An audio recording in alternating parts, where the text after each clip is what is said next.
Late Night Grin. Also, what does that name mean?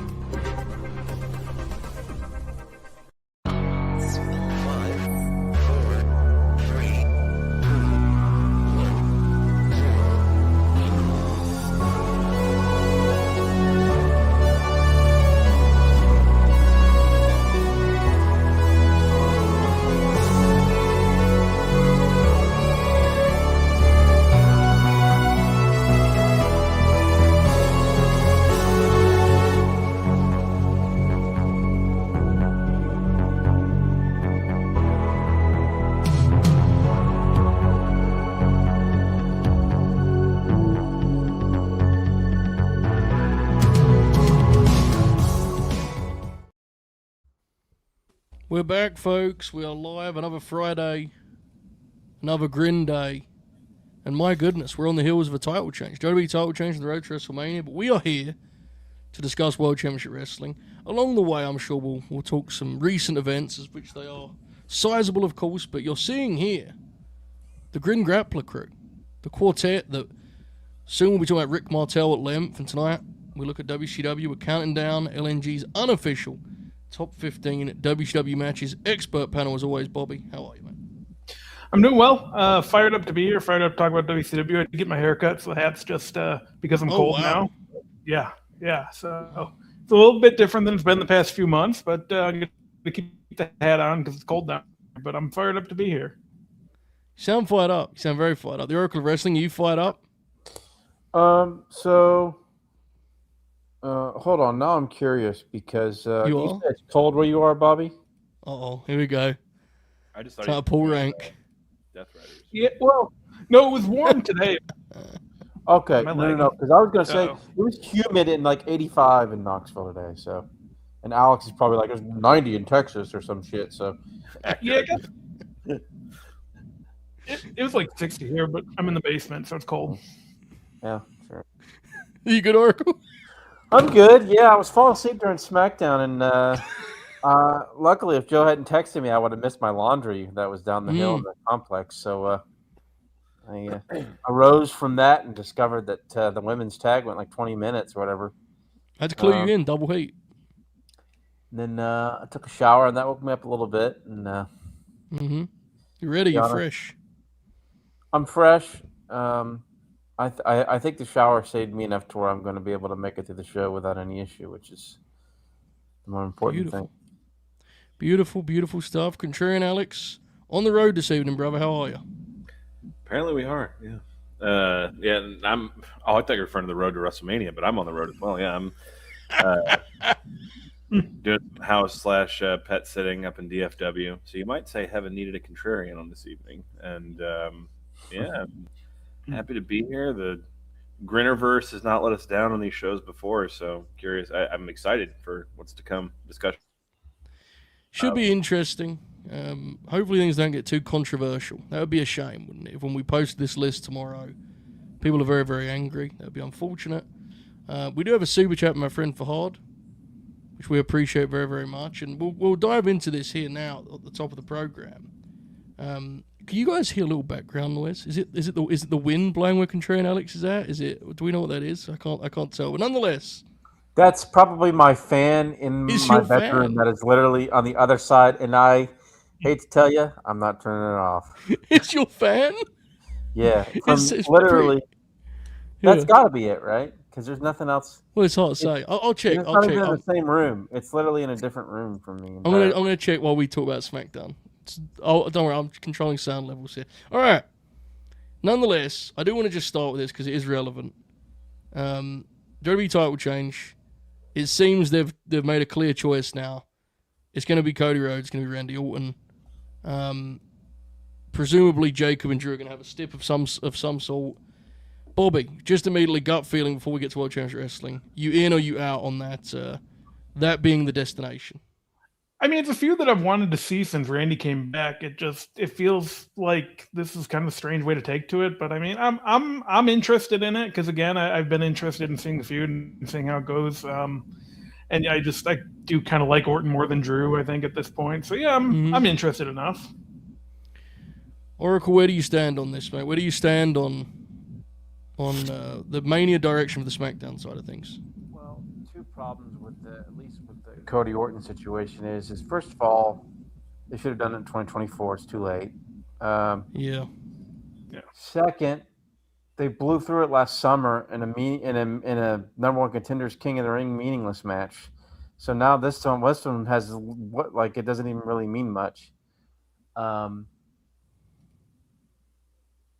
don't know. In terms of the overall picture, I said before we got on the air, I mean, look, none of us want to see a fucking fatal four-way, right? But they built to it. It makes more sense. Hell, it made more sense to do a triple threat and let Randy do something else.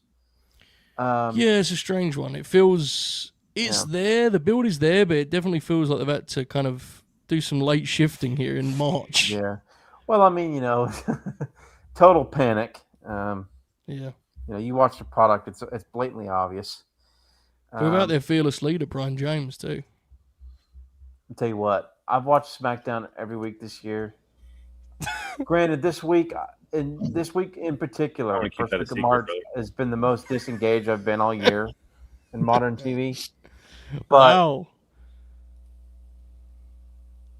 I got to tell you, yeah, please. This episode of SmackDown was fucking terrible. You're all out. You're out. Your head coach has been sacked. Awful. You're out. It was the only bad episode of SmackDown all year. And of course, God bless him, Ibu has to talk about how great Dr. Wagner Jr. is. And I'm thinking to myself, what? I was like, he came out to crickets. In fact, there wasn't any crickets. I don't even think, there wasn't even a pin drop. What did Ibu say? Silent. They Steiner hit moves for 12 minutes. I fell asleep. Did awful. Ibu even watch? No, he was probably at work. All right, tremendous. Tyler says he tuned in because of us. That's actually a big dub. I love that. All right, excellent Ibu burial. I like that a lot. Okay, Alex, you going to Vegas for Cody and Randy, bro? No. I'll be there in June to see No Doubt in their residency, but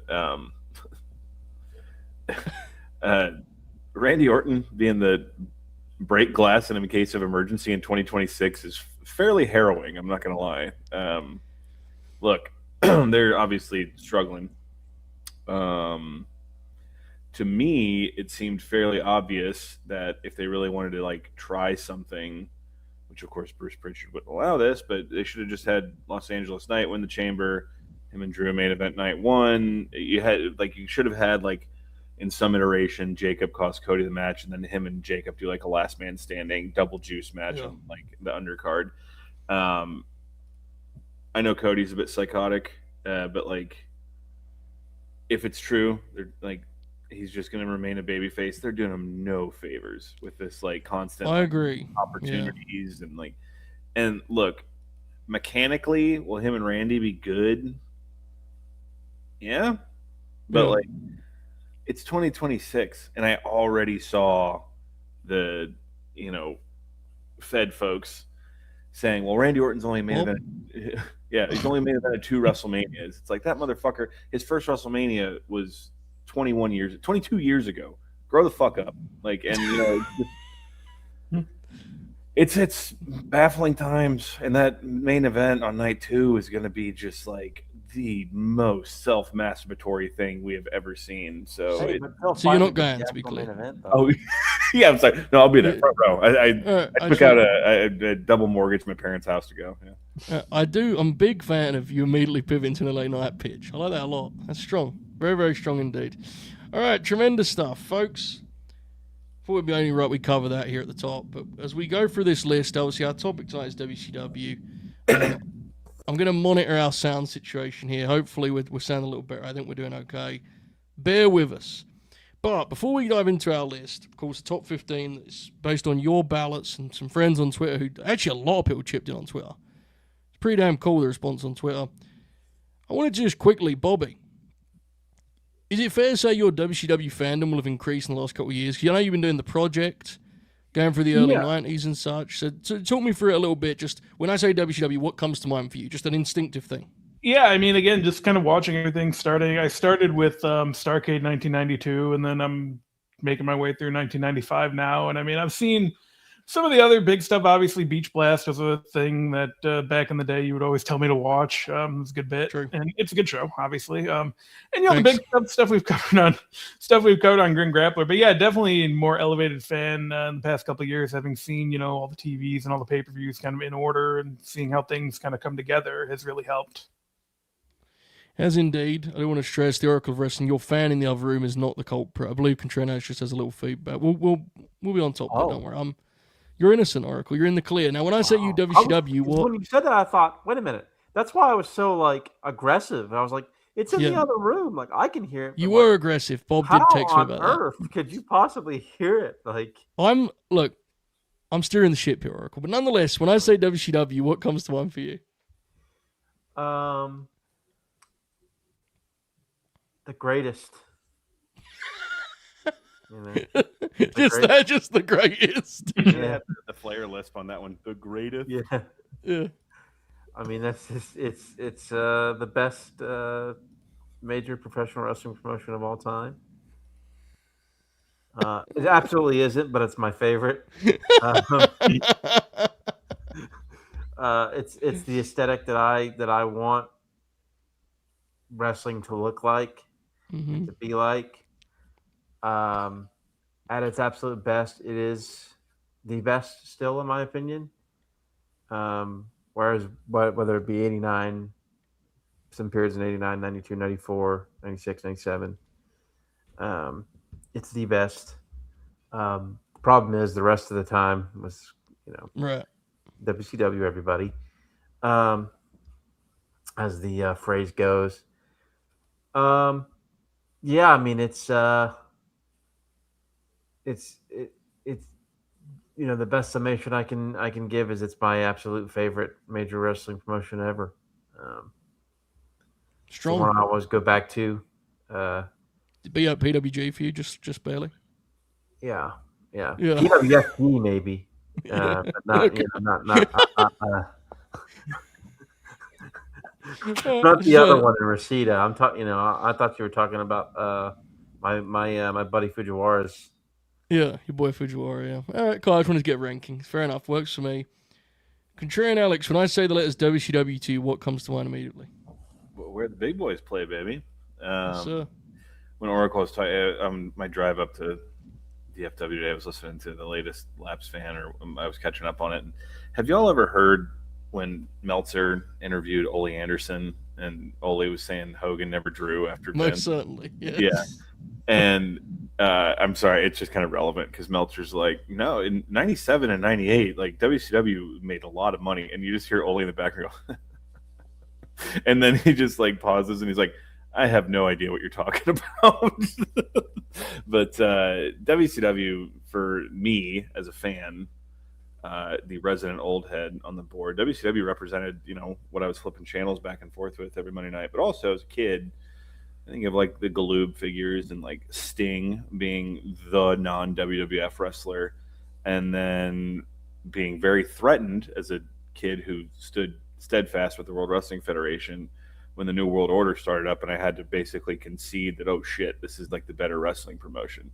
And riding that wave in real time, the Nitro wave, as it were, that Monday Night War, and then also that's 6 years that WCW, that Nitro run, which took them to dizzying highs and sobering lows, I guess would be the best way to put it. And watching that all in real time, it obviously gives me a different perspective probably than Bobby, just for the purposes of this panel. But at the same time, in the 25 years that have gone by since it closed, there's a lot to look back on, and not just in a it used to be better, kind of joking, facetious, or even cynical way. You watch some of this WCW shit, and one of the things that immediately comes to mind is that first Rodman Hogan against the giant Lex Luger. That moment where Dennis Rodman arm drags Lex Luger. And that is people might not like it. That's a defining WCW moment, the way the crowd reacts and everything. You point to things like that and go, it's never going to be that again. That's just WCW captured a different type of audience and like this might be something we can circle back to in the end, but that's not just me saying that. There's 2 million people that stopped watching wrestling when WCW went out of business. They just said, nope, this isn't what I want anymore. So yeah, I'm definitely excited for this discussion, and it's WCW. I definitely have grown an appreciation for what was in the time since it left. But yeah, there's so many great wrestlers, moments, matches to talk about, and let's fucking do it. Indeed, and in fear of being, stereotypical, it's a great story, right? Like the as you said, the insane rise and fall is historic, and is something that I think is, to this day, there's continued documentaries produced about, books, right? Like, it's a story that we'll never hear the end of, and I think I'm at this point pretty content with it. I know some people have had about enough. I think I'm good for some more. I realized I had a real problem when I watched that Vice program. When, yes, I like this. This is a thing I would like to watch more of. I think I have a problem in that regard. That's fine by me, and an amazing story. But tonight, of course, we're focusing on the greatest hits, as the title says. The top 15 on our very, very unofficial list. Bobby, you're going to be providing some insight via our great friend Dave Meltzer throughout the night. Is that fair to say, Bob? That is correct. Some of the earlier matches, it's a summation of what Dave said from Scott Keith, because those observers aren't digitized, and he has a physical copy. So, but yeah, more or less, we do have something for every match. Beautiful. Our great friend Fahad is back. He has gifted 10 LNG Gold memberships. We are at new highs when it comes to LNG Gold memberships, and folks like Fahad, gifting memberships obviously is a big part of that. If you've got one of these memberships, please thank Fahad. Appreciate you very, very much, brother. And again, if you're in the chat, please thank Fahad. Okay, before we go any further, Bobby, any advice for someone who's enjoying this first 18 minutes of hard-hitting SmackDown review and just can't wait for some WCW action? Any advice at all? Yeah. If you think you're going to have a good time, if you're having a good time so far, you go ahead and smash that like button. That's top 15. That's an odd number. You can hit it 15 times if you'd like. Yes, indeed. Yes, you can. We're just smashing the like button here, Alex. We're just smashing that was exceptional, I gotta say. I think he's revving up for a new peak. That's what I'm sensing from Bob. The fact that he's got the beanie with the short hair, there's an evolution of sorts taking place here. Did you hear how happy he sounded, too? Yeah, he loves WCW. Tremendous. Alex, you're a little more confident in your connection now, brother. Yeah, I hope so. Can you all hear me? Yeah, you sound wonderful. Yes. Okay. Cool. All right. Let's get moving. I'm going to give our honorable mentions later, because then it adds some more drama to what's going to, is or isn't going to make the list, right? So when we're counting down, there was one time on the TNA list, Alex was waiting desperately for a match that just never showed up. We were in the top 2, and Alex is going, Bully Ray and AJ Styles will be here in moments. There's no question. I tried to find the WCW Smarks Choice poll list. They used to be online, but I can't find it right now. Well, we have this now. This will have to step up. Well, I was going to use it to compare, but I can't find it. Yeah. I am intrigued how different they'd be, so we may need to hit Spill up and try and find that, because it'll be interesting. There were some things here that surprised me. We had a lot of ballots. Let's dive in. And fittingly, at number 15, we start with my beloved Beach Blast 92.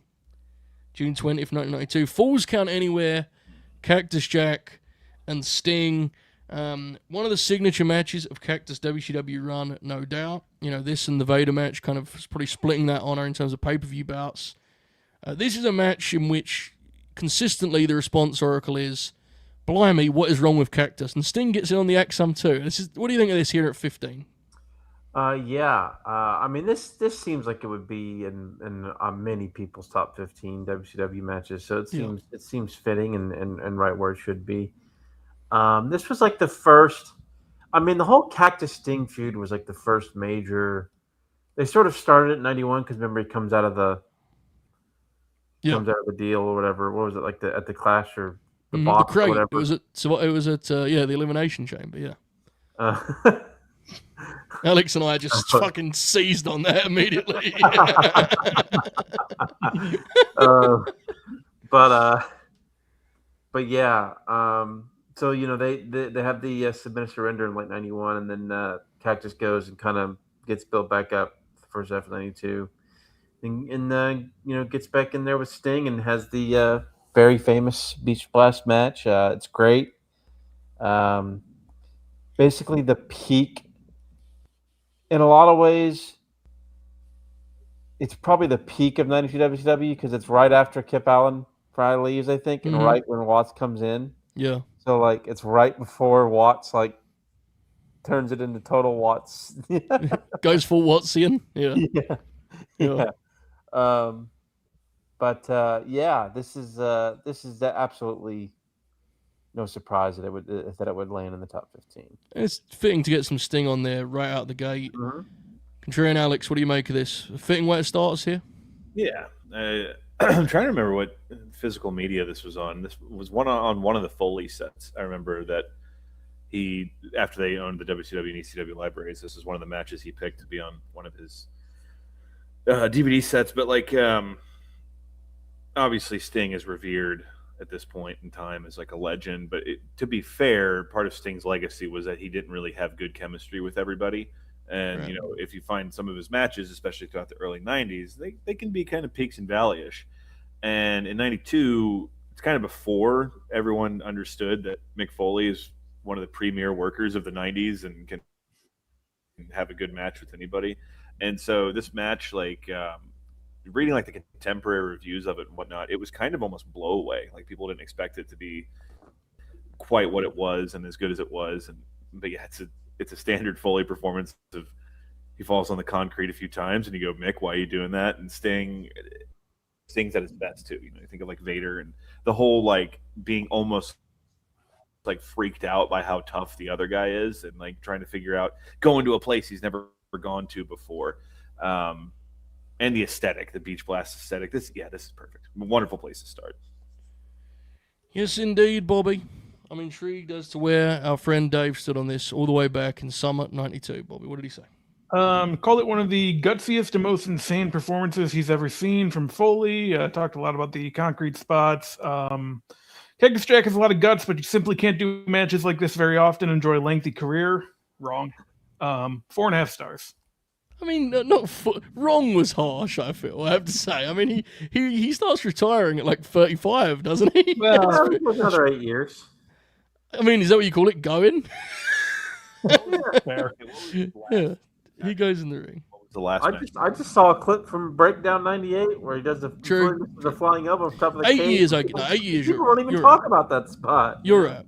Alex, what did you say of us? I was just trying to remember, what was his last actual match? His last actual match? Yes. It's got to be something in TNA, right? Or did you do like indie stuff in between? Because he wrestled TNA into 2012?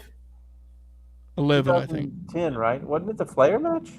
Maybe the Flair match. I think he does something after that that's a lot more low-key, I believe. 2010 is the Flair match, though, for sure, because that's on the last Impact before Bound for Glory. There is talk he was in a Rumble, too. So. Oh, my God. That's why I have 2012. Yeah, he's in the 2012 Rumble. And he can, not walk. Oh, yeah, he can barely walk, and the whole thing is that him and Santino do the Cobra and Sacco face-off. Didn't he want to do something with Ziggler when he came back to WWE? Remember they do like a big promo segment and stuff? And yeah, that was Survivor Series 2012, and he was also going to do the Ambrose thing, and he was going to do the Ambrose thing in 2011 or 2012, right? He was wanting to do that. Yes, which was with all the tweets and such, right? Yeah, I remember that. So, I guess Bobby was right. I apologize, Bob. Now, as for yourself, you've been working through those years. You'd have encountered this both with context and watching it with me when I forced you to all those years ago. This is awesome, Bobby, right? Mm.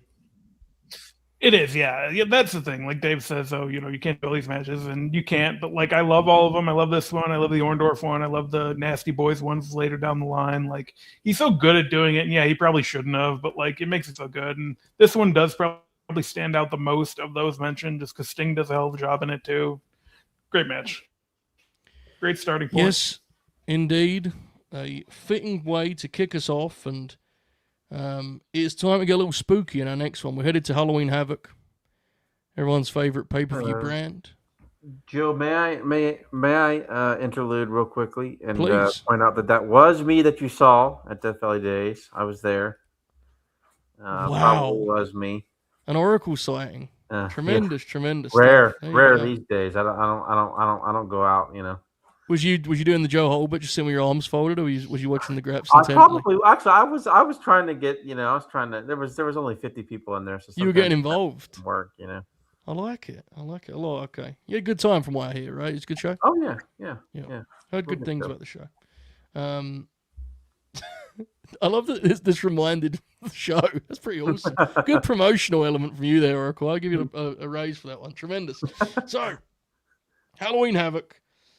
I expect this to be a little higher, but I know people are very split on the lead protagonist. I suppose you could argue not, but nonetheless, October 25th, 1998, Halloween Havoc. Diamond Dallas Page, Goldberg.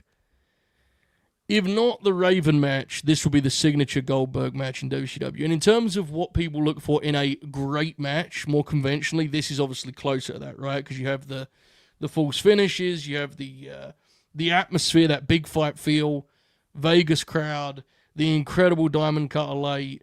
This is a pretty famous triumph, and in many ways, DDP's magnum opus. Contrarian Alex, it makes the top 15. My question is, did you expect this to be a little higher? That's what I'm intrigued by.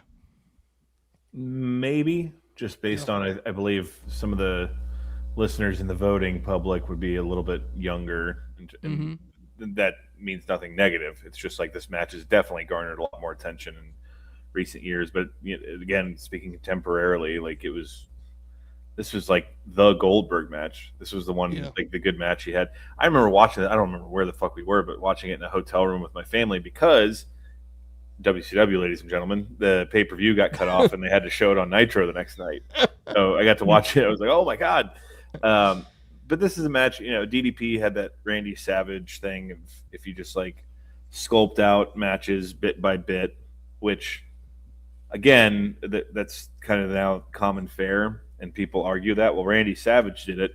Yeah, Bruce Springsteen wrote music. That doesn't make you the fucking same, okay? Like that's so Diamond Dallas Page was a little bit better in that regard. And it shows here that he was able to craft this match. And also, Goldberg, to his credit, I don't know about now, but I remember there was a point in time where he would joke, it was the only good match I had. That was like his go-to line. And I mean, he goes back, the Goldberg sucked thing. No, he didn't. Like, he didn't have any real direction ever given to him, and one time he did, and he had a fucking awesome match like this. And this is I think for 98, which is obviously the last year they were in firm control, and the wheels were still hot on Goldberg. This showed this showed how much steam it still had, because it's 2 months later where he loses. But like this showed you can build someone up, and then they hit their finish on him, and people go, oh fuck, this is it. But then Goldberg prevails, and everything you said too, the Vegas crowd, the inflatable pumpkin. This is great WCW action. And this is a match, we've covered this on the Grin Grappler. This one, without question to me, stands the test of time, and one of the all-time finisher reversals that Jackhammer countered in the Diamond Cutter. Wonderful. Absolutely. It's a fascinating one in that I do find it to be slightly bittersweet. We discussed this on Grin Grappler at length. In truth, it's an example of what you could do with the athlete and the popular, the star that Goldberg was, if you wanted to help him and have a great match, right? And I think, unfortunately, that wasn't always the mindset of his dance partners. It was with Dallas Page. Bobby, I'm going to sense the Observer coverage for this is going to be somewhat tied to the pay-per-view technical difficulties. Am I correct in saying that? Yeah, a little bit. It's mostly just a review of the match. But Dave did say Page did a great job here in leading Goldberg through a very good match of decent length. Goldberg looked green in spots. His power moves look good, and they obviously practiced a lot to make this match good, and it built real well. 3 1/4. Damn. Very modest Dave rating. Excellent stuff. Oracle. Firstly, star rating me. Secondly, awesome fucking match, huh? Oh, yeah. I'd probably give it probably 4 1/4. Oh, yeah. Here we go. Here we go. This is apparently on par with Becky and AJ from last week. Close shave. 2 1/4. Yeah, that was an unsolicited star rating, Oracle, but continue. This is a great match. Another match that I'm going to say this is probably about every single fucking one, but this is another match that feels right to be in there.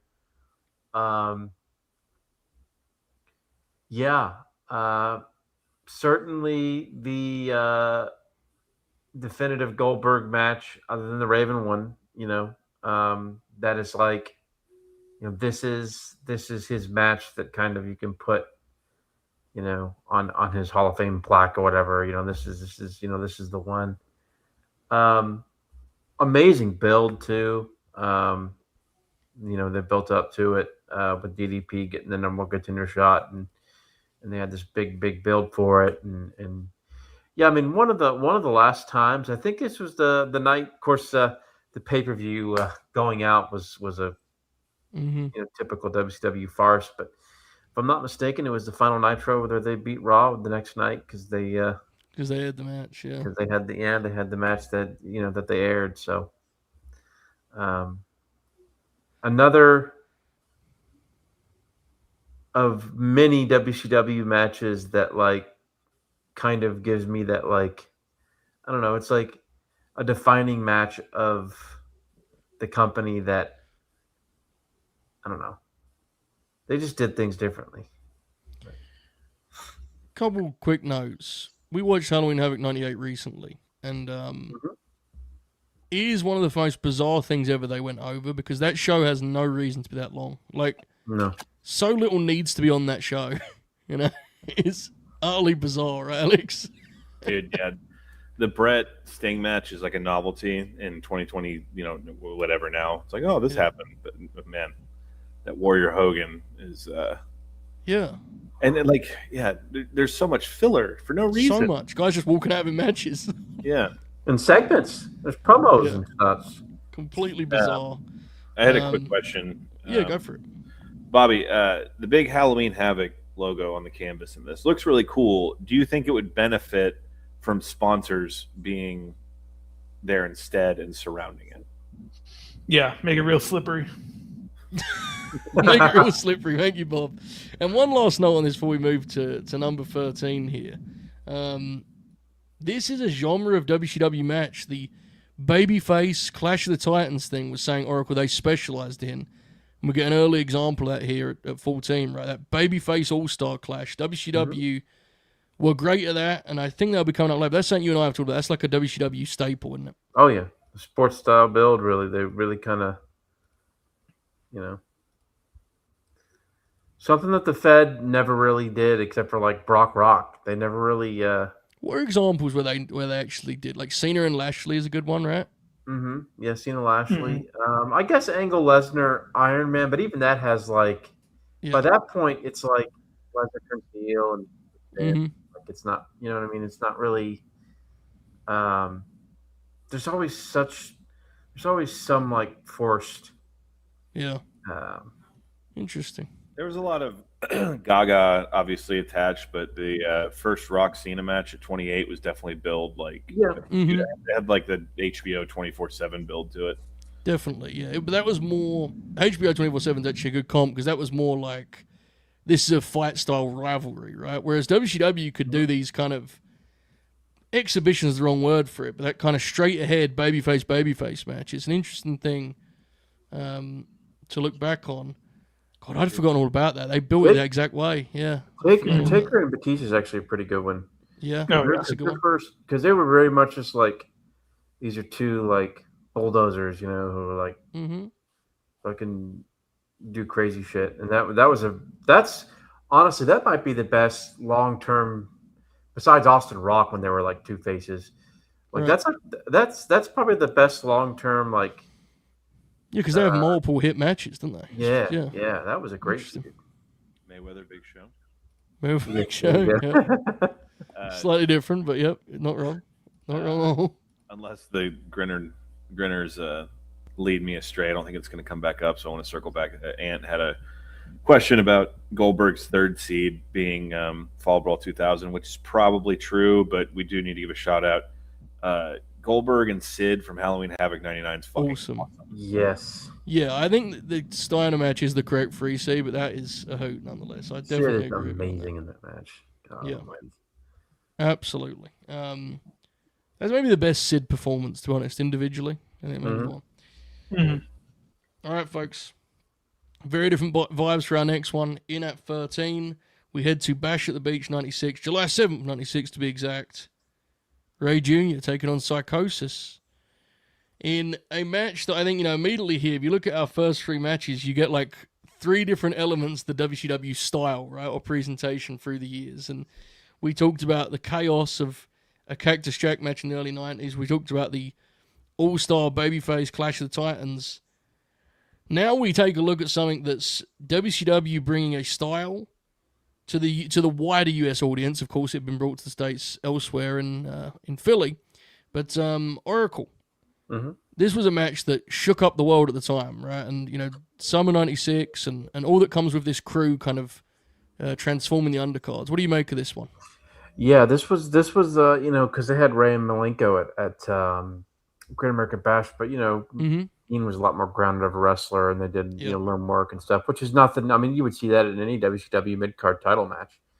Of course, it was an excellent match, but this match was like revolutionary for something on the scale of as big as WCW was at the time, and as a very famous match and a awesome match. Tons of crazy spots. Psychosis was having a really good night because Psych's one of those guys where one night you go, man, he's one of the 10 best wrestlers in the roster, and the next you go, whoa, who the fuck trained this guy? It's okay. He was a man too. He was a pretty boy. He was. Yeah. He was indeed. But this match is it's fascinating too because if you watch my memory is the crowd is the way that the crowd responds is WCW crowds are fascinating because they would eat up shtick, right? They would eat up shtick. But if it was just two guys having a match, they were very almost Japanese audience where they would be polite, and then as the match would go on, they would start to pop more as the match built and built. They didn't really do that in the Fed. Like the old WWF fans didn't really do that. It was WCW just had a unique crowd. I remember thinking there wasn't this constant roar in the crowd unless it was an NWO angle with them. Mm-hmm. They would just kind of watch it. Yeah. Mm-hmm. Yeah. They're actually watching the match. Yeah. It's like I don't know. It's a novel thing. I think people could learn that these days. But awesome match. I'm not sure. I'd say I'm surprised. There's so many cruiserweight matches that you can kind of. And I'm sure there's others that will be on this list, but I'm glad this one made it. I'm not certain it would be in my top. In 2009, when I did the Mark Strauss poll, I might have had it in my top 15. Mm-hmm. I don't have it now. It'd be in my top 25 for certain, but I'm still glad this match is being talked about because it's definitely great. Bobby, I'm going to go on a limb and say that this would have been much more. Dave would have been in line with the Grinners on this one much more than he was on the last one. Fair to say? Yeah, absolutely. Mostly just a match review here, but he really praised both guys. Said they did a great job. Great opener, all that stuff. Kind of exposing the audience to some new stuff, like Oracle talked about. 4 3/4. Damn, there you go. And that was serious rating back in 1996 from Dave. Mm-hmm. That says something about the contemporary coverage, no doubt. Alex, any memories of this one, or I guess this movement more, and then the match itself, mate? Go for it.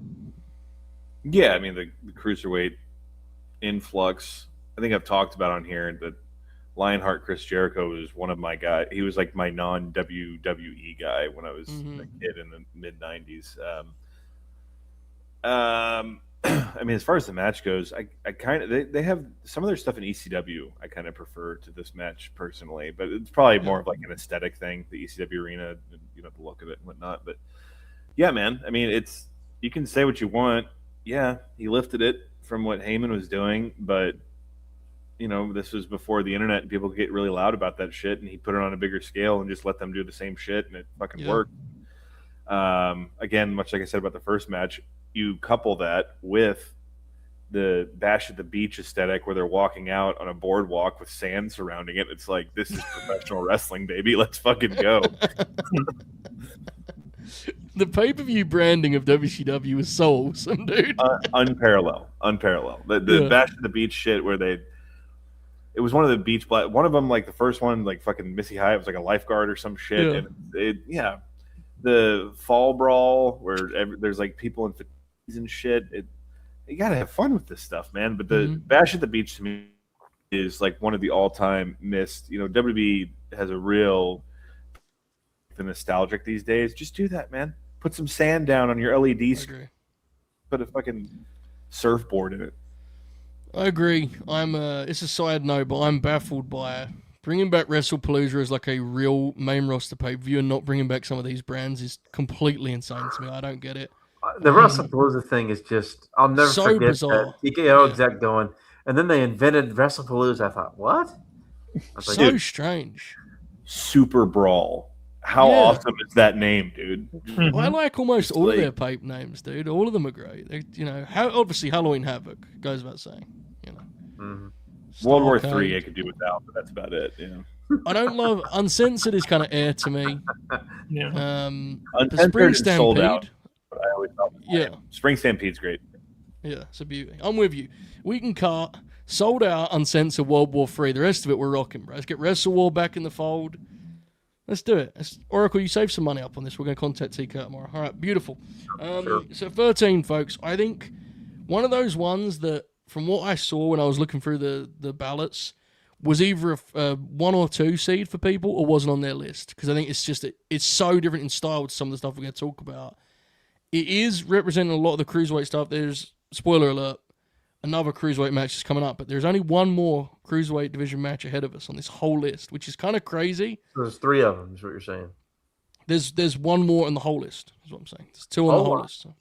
Wow. We just got one of them. Yeah, I think a lot of that, to be honest, Oracle, is because people binge WCW and are looking back on hindsight. I think a lot of the stuff blends together as like a movement almost. It's like this match is one of the exceptions, and obviously there's one that I'm not spoiling. I mean, pretty obvious one coming up that's relevant in that regard. We'll get to that later.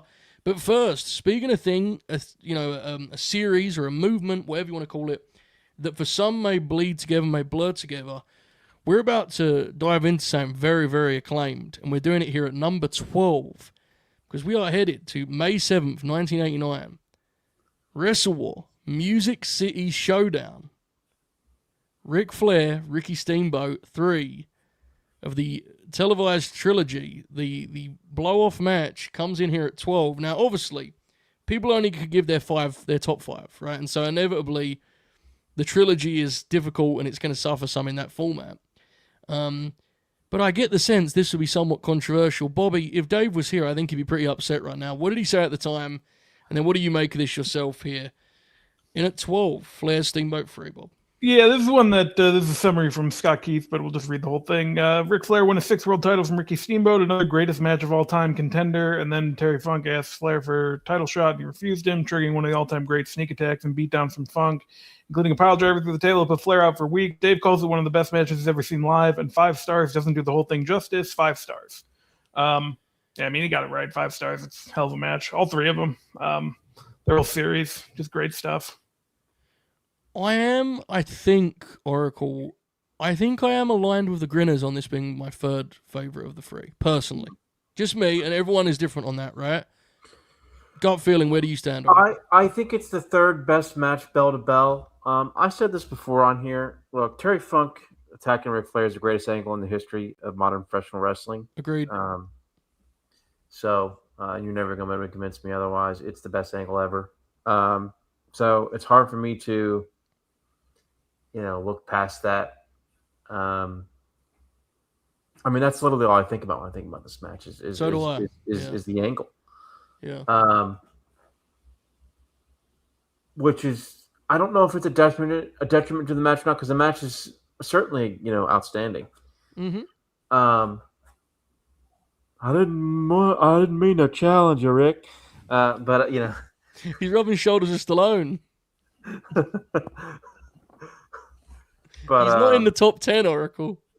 Yeah.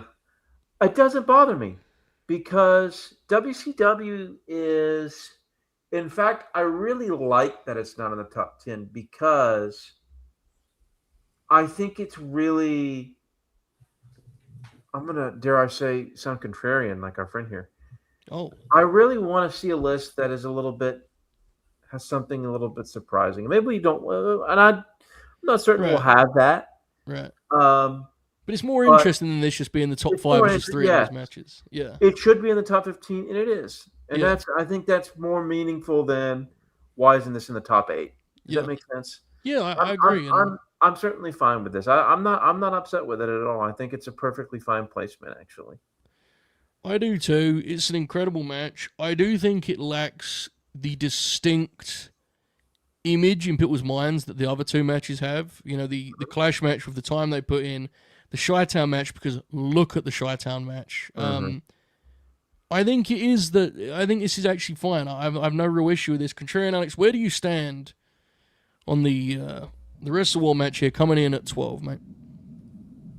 Provide some controversy for the list, and as a certain WCW employee once said, controversy creates cash. So I think we're looking pretty good right now. Yeah, I mean, I'm going to be curious to see how this plays out. I have a pretty good idea of what we have yet to come. Personally, I could probably name 2 or 3 Flair matches from WCW that I would put over this. And you know, one of them being another one of the Steamboat matches. So, yeah, I have no problem with the placement here. But again, it stands to reason to accent or stress rather that yes, this is an incredible match. If you've never seen it, you should watch it. Yes, indeed. Yeah.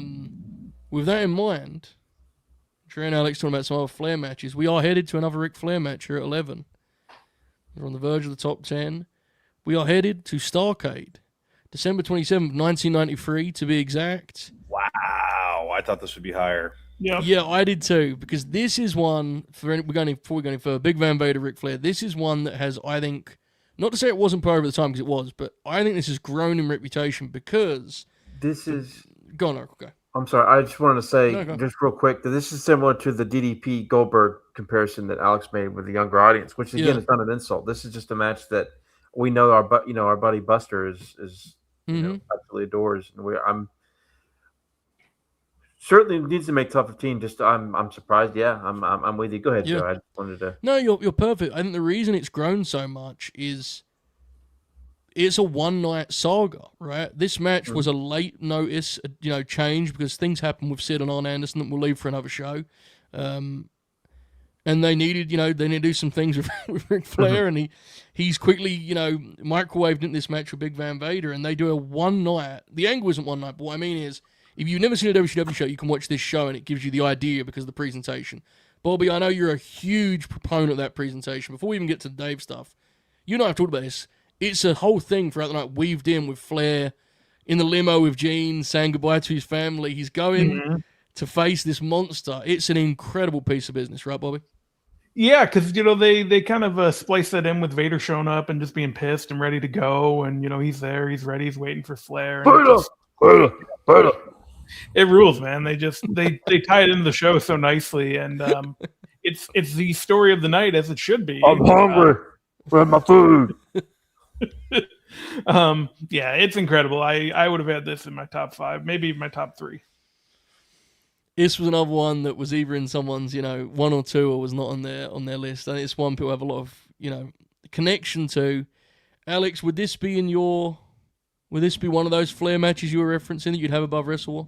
Yeah, it actually is. Yeah, and I'm expecting another one to come up, so we'll get there eventually. But this match is unbelievable, and like you said, the presentation of it, the fucking like Darren Aronofsky shot when he's like leaving his house and it's one take, like circle the fucking limousine, and it's also a sobering reminder. People always think of Gene getting there when Hogan showed up, but Gene was there before, and Flair always talks about only time my parents saw me wrestle. His folks were in the front row there and talked about, back when he wasn't kind of what he's now, when he could be more honest about stuff. I remember one time saying, he's like, that crowd that night thought I had no chance against Vader, including myself. And I mean, Vader beats the shit out of him in this match. He sure does. Yeah. There's some just heroic moments in this match where Flair's just lighting him up with chops and Vader. But to Bob's point with Vader, I believe this is the show where he shows up, gets out of the car, sweatpants,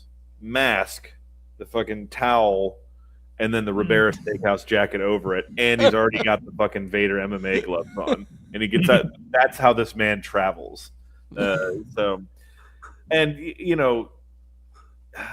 over time, the idea of a roll-up finish in a world title match is certainly like people just scoff at that idea. It's the perfect way for this to end, you know. Yeah. And it would obviously Flair would use that again with Savage the year prior. Excuse me, he would kind of bring this back, but in the way where he won, which I always thought was really cool. And yeah, this match is fantastic. This is for me personally like a top 5 WCW match.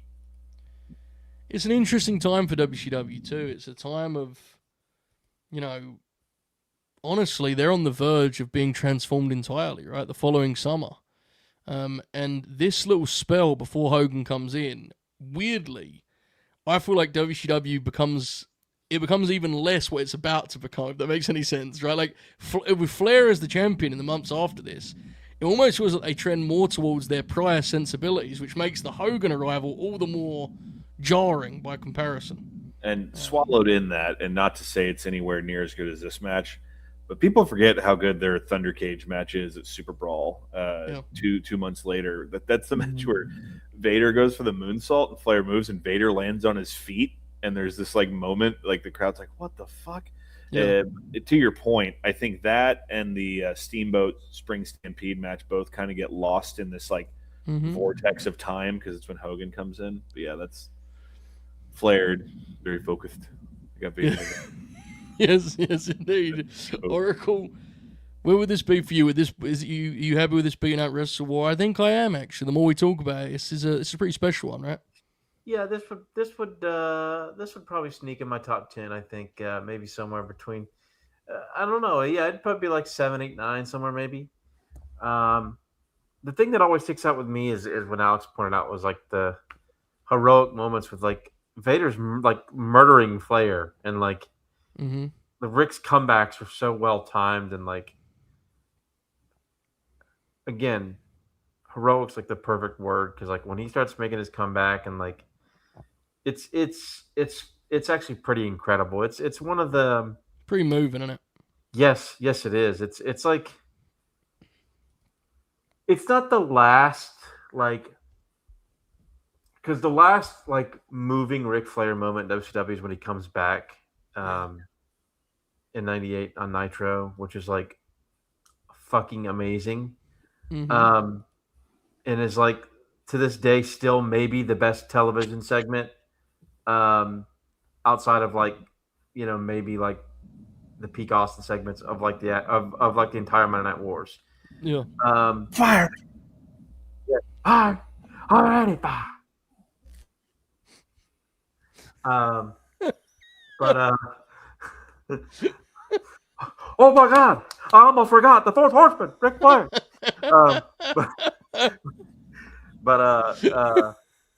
God Almighty, Arn was incredible on that intro too.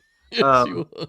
But yeah, just an incredible piece of business, as you guys pointed out with Mean Gene at his home and stuff in the limousine. Yeah, maybe the most well presented one night sort of storytelling WCW maybe like may have ever done. Yeah. Yeah. How powerful is it?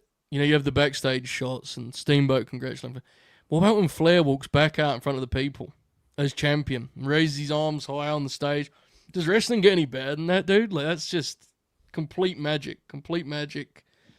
And of course, with these last two, we've got some Ric Flair on the list. Spoiler alert, more ahead. But there is also more Big Van Vader on the way. So before we get to that, I just mentioned the moment where Flair's on the ramp, and that to me is, if you could buy that's that sports style wrestling that a lot of us crave, right? Like, he's won the world heavyweight title. That's the story.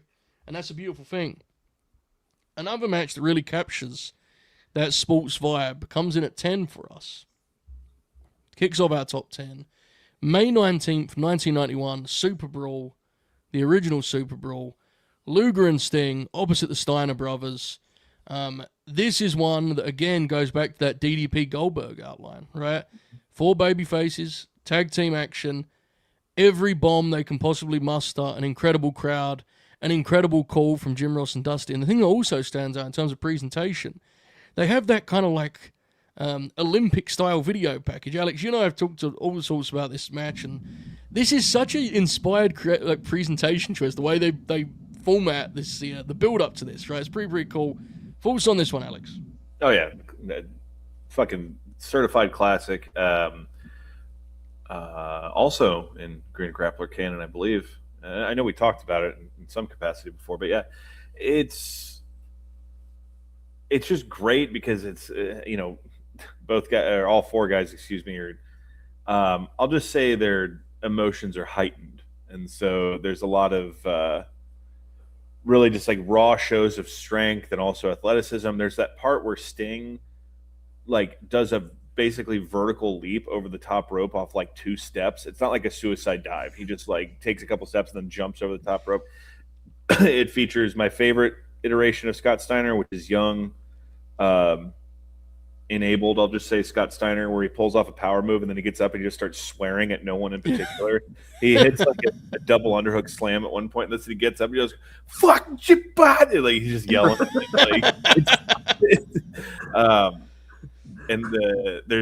I remember specifically because it was a famous YouTube clip back in the infant days of YouTube. Sting, that tombstone reversal spot, and when it goes down in this match, Dusty on the comp. Unbelievable! That was he just kind of had this fade into the sunset call on that. Yeah, it has a non-finish.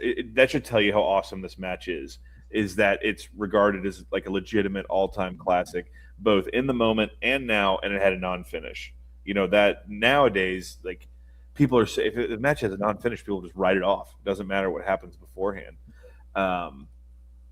Yeah, this match fucking rules, and also from we talked about the WCW aesthetic, this is one of those shows where the hard camera is a little bit elevated. It's not level, and the sports style presentation, as we talk about, boys, the camera kind of looks down, and it has the WCW's greatest contribution, the ramp that was level with the ring, and these 4 guys in the ring at the same time, just for 4 white guys, look awesome. It's just this is what we talked about at the onset of this episode. Is WCW was able to create a different type of atmosphere, and truth be told, these are 4 homegrown guys too, and the crowd believes in all 4 of them with everything they do. And the babyface dynamic, which you and Oracle were talking about earlier, which was unique to WCW, and we haven't seen. What have we seen since this? Where there's 2 god tier babyface teams that go against each other, and the crowd's just biting on everything. I know crowds now in the Hardys in October. No, I was just excellent answer. Excellent. You beat me to it. I was going to say, I know we like to be performative about these things these days. But, yeah, no, dude, that's honestly a great question. I'm not sure if it has happened in the last 35 years now. It depends how you look at Bailey and Lyra in that Charlotte Alexa match. Did they lean heel? That's the question you'd have to ask yourself. And Oracle hasn't watched that one yet, but it is what it is. Great match. But yeah, no, it's a good question. It's a very, very good question. It's a unique thing for sure, and especially in 1991, there wasn't a plethora of babyface pay-per-view matches. Let's be honest. This was January of 91, or excuse me, February of 91. You said this was May. So SuperBrawl switches WrestleWar the following year. Oh yes. Yeah, I don't understand why they did SuperBrawl 1 in May. The next year they realized it should be a February thing. Really, it sort of makes sense for them. The point stands even more then. If this is in May, you're coming off of, I don't know, I'm talking like Nash right now, but if this is in May, you're coming off of Hogan beating Sergeant Slaughter, and then you're a WCW guy and you watch this match, you're like, goddamn right, I'm picking the right horse in this race, So this, yeah, that's a good one. That's a good one. Yeah, that's a good one. That's a good one. I'm gonna go Oracle watch this damn Bailey Lyra match. He's on the drive. He knows this. He's waiting saving for a rainy day. It's a Christmas present. Oracle. Steiners. Luger and Sting. Oh, 2.5. What do you think? This match is this is the first this is basically the greatest version of guys go out and do fucking awesome shit to pop the crowd. Funny thing is I think I mentioned this when we did it for Grin Grappler. I was more critical, and like the match placed well on my list, but Yeah. not nearly as well as a lot of others people had it. And now I'm fine with where it is now. It'd probably still be maybe like my top 20, but I think at the time I was like my top 40 or 50. It'd be my top 20 now. It's basically like what everybody tries to do nowadays in wrestling, but actually with dudes who are like fucking awesome. They're really big. Genuinely, they are really big guys. Like, yeah. They're basically doing a high spot moves match, but like incredibly anabolic. Right. I mean, truly, right? I mean, that's really like what they're doing. If we're being honest, Oracle, and this is probably why you wasn't as high about it. Mm-hmm. Psychology, not really. Yeah. No, Not much. No. It's always blokes doing stuff, but they roar after they do it, and they look. They don't really go too long either. They hit the perfect length. You know. True. Because that's always important. If you want to do a match like that, those matches like that are fine. You have to have the right wrestlers and the right amount of time to do it. You know, I've seen enough matches that go 30 or 40 minutes that we've all tapped out on. On a Grin walk. Like meathead match. This match is like the perfect meathead match, right? Yeah, exactly. I mean, that's a great point. Yeah, absolutely tremendous stuff. Bobby, what say Dave? He is with you guys. He said, first, surprised how good the match turned out to be, but also the amount of heat generated in a battle of babyfaces. Far and away most. The heat was super, far and away the most of the show, considering it's a total Japanese style match, high spot with the guys selling the moves, but then getting up, no heel versus face drama. Says something about how the crowds are changing, what they really want. I expected it to be like the Road Warriors Steiner's match at Starrcade 1989, trading good moves with the crowd not popping big. Dave did not like the finish.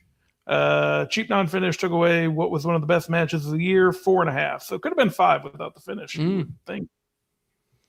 This is the type of match we used to call back in the day a Japanese style contest. And I like that a lot. It's very, very strong. Very, very strong indeed. Oracle, what was the best match of 1991? Oh, shit. Flair, or besides Warrior and Savage. Oracle. Is he stroking out or did he freeze? I don't know. I think he's froze, but I for a second thought he was really deep in fall. Right, we'll circle back to this. Alex, it's a great question. Put a pin in that. We'll come back to it. Look at that man. Look at the concentration on his face. That's a profile pic if I've ever seen one. Yeah. He's just informed us in the private chat. I froze. I'll be back. Folks, we're in extensive technical difficulties tonight, but we're fighting through them. The great contrarian Alex is doing sort of mime work because I said to him, there's the feedbacks on Alex's end. He's on the road. He's helping us out here. He is now in a position where he unmutes when I pitched him. So otherwise, he's just working the camera like he's like he's doing a silent movie here on Late Night Grin. Bobby, the things we do for World Championship Wrestling. He's a pro. He's absolutely a pro. No question. All right. Before we go any further, Bob, you happy with this in the top 10 yourself? Because I know we talked about Dave's opinion. What about your own? Yeah, I would have had in the top 10. This match rules. It certainly does, as does our number 9. This is one that I would have had higher. But again, it's a rivalry that may not have split some votes. Because we are headed back to Starrcade. December 28th, 1992. The King of Cable Tournament Final. Big Van Vader and Sting go to war. Here at Starrcade, Lord Oracle has returned. Hello, Lord Oracle. Hey, guys. Alex asked what you think the best match of 1991 is. And like the whole year or WCW? The whole year. Maybe Kawada from January. Wonderful. Thanks, Oracle. All right, I'll tell Alex that when he returns. All right, in the meantime, Sting and Vader is our number 9. King of Cable Tournament Final. I would have had this higher. This again a rivalry that may or may not split some votes. Bobby, I'll go straight to you. What did Dave say about our Starrcade show stealer from 1992? What do we have for this one? Oops. Okay. You couldn't ask for a better match than this. Not only had hot moves, but it had a focused storyline to the match and was obviously well planned out. Praises the work from both guys. Really Dave enjoyed it quite a bit. It seems like he really liked Vader. Really thought Sting was a prevailing babyface here. 4.5. Strong from Dave. Okay. Alex, I don't know if you saw it or not. Kawada Taue was the Oracle vote on 1991. All right. What? You want me, I mean, Savage Warrior is another good pick, as someone mentioned. I mean, that's Another good pick. That's all right. Wait, wow. Okay. Interesting. We've already had. So is the Clash tag. So is the Clash tag. There's Indeed. perfect Brett at SummerSlam. How about that one? Okay, never mind. We can agree on that one. Oracle, get out of here. Alex, now you're back. Yes, sir. Starrcade 92. Vader Sting at 9. What do you make of that? Forgive me. Help me out here. Is this the one where Vader kills him? No, this is the one where Sting does the rope-a-dope. And Justin prevails. goes, he's doing rope-a-dope. Yeah, and he has his gloves up on the ropes. Sting's wrestling like a third-party candidate here. Okay, yes, now I remember. Good. Yeah, I mean, Sting and Vader had great chemistry. What I was talking about earlier, I forgot that this match and the Foley match were both in the same year for Sting. Yeah. So, yeah, unfortunately, I don't really have too much to offer because, truthfully, their matches kind of run together for me. Besides the one where Vader fucking kills him, what is that? Great American Bash? Yes. Okay. Yeah, that's the one I like. That's the outlier. So I guess I don't have much to offer besides the fact that they just obviously had very good chemistry together, and they always did the spot that I fucking loved, where Vader would like go for a crossbody and Sting would catch him and power slam him coming off the second rope. I always loved that. Yes, indeed, that's a spot Contrarian Alex always loved. If you're loving this show, my friend Bob O'Neill has some advice for you. Yeah, you go ahead and smash that like button. See, this is why the Grin Grappler crew can't do From earlier, Fridays. 15 is not.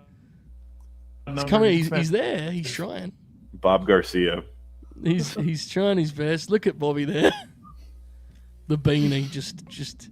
I hear a chuckle. Bobby, hello. Fair. All right, we'll be back in a moment. He wants you to smash the like. That's what he was saying. He's left. I'm losing soldiers left and right here. The Oracle of Wrestling's been kicked out.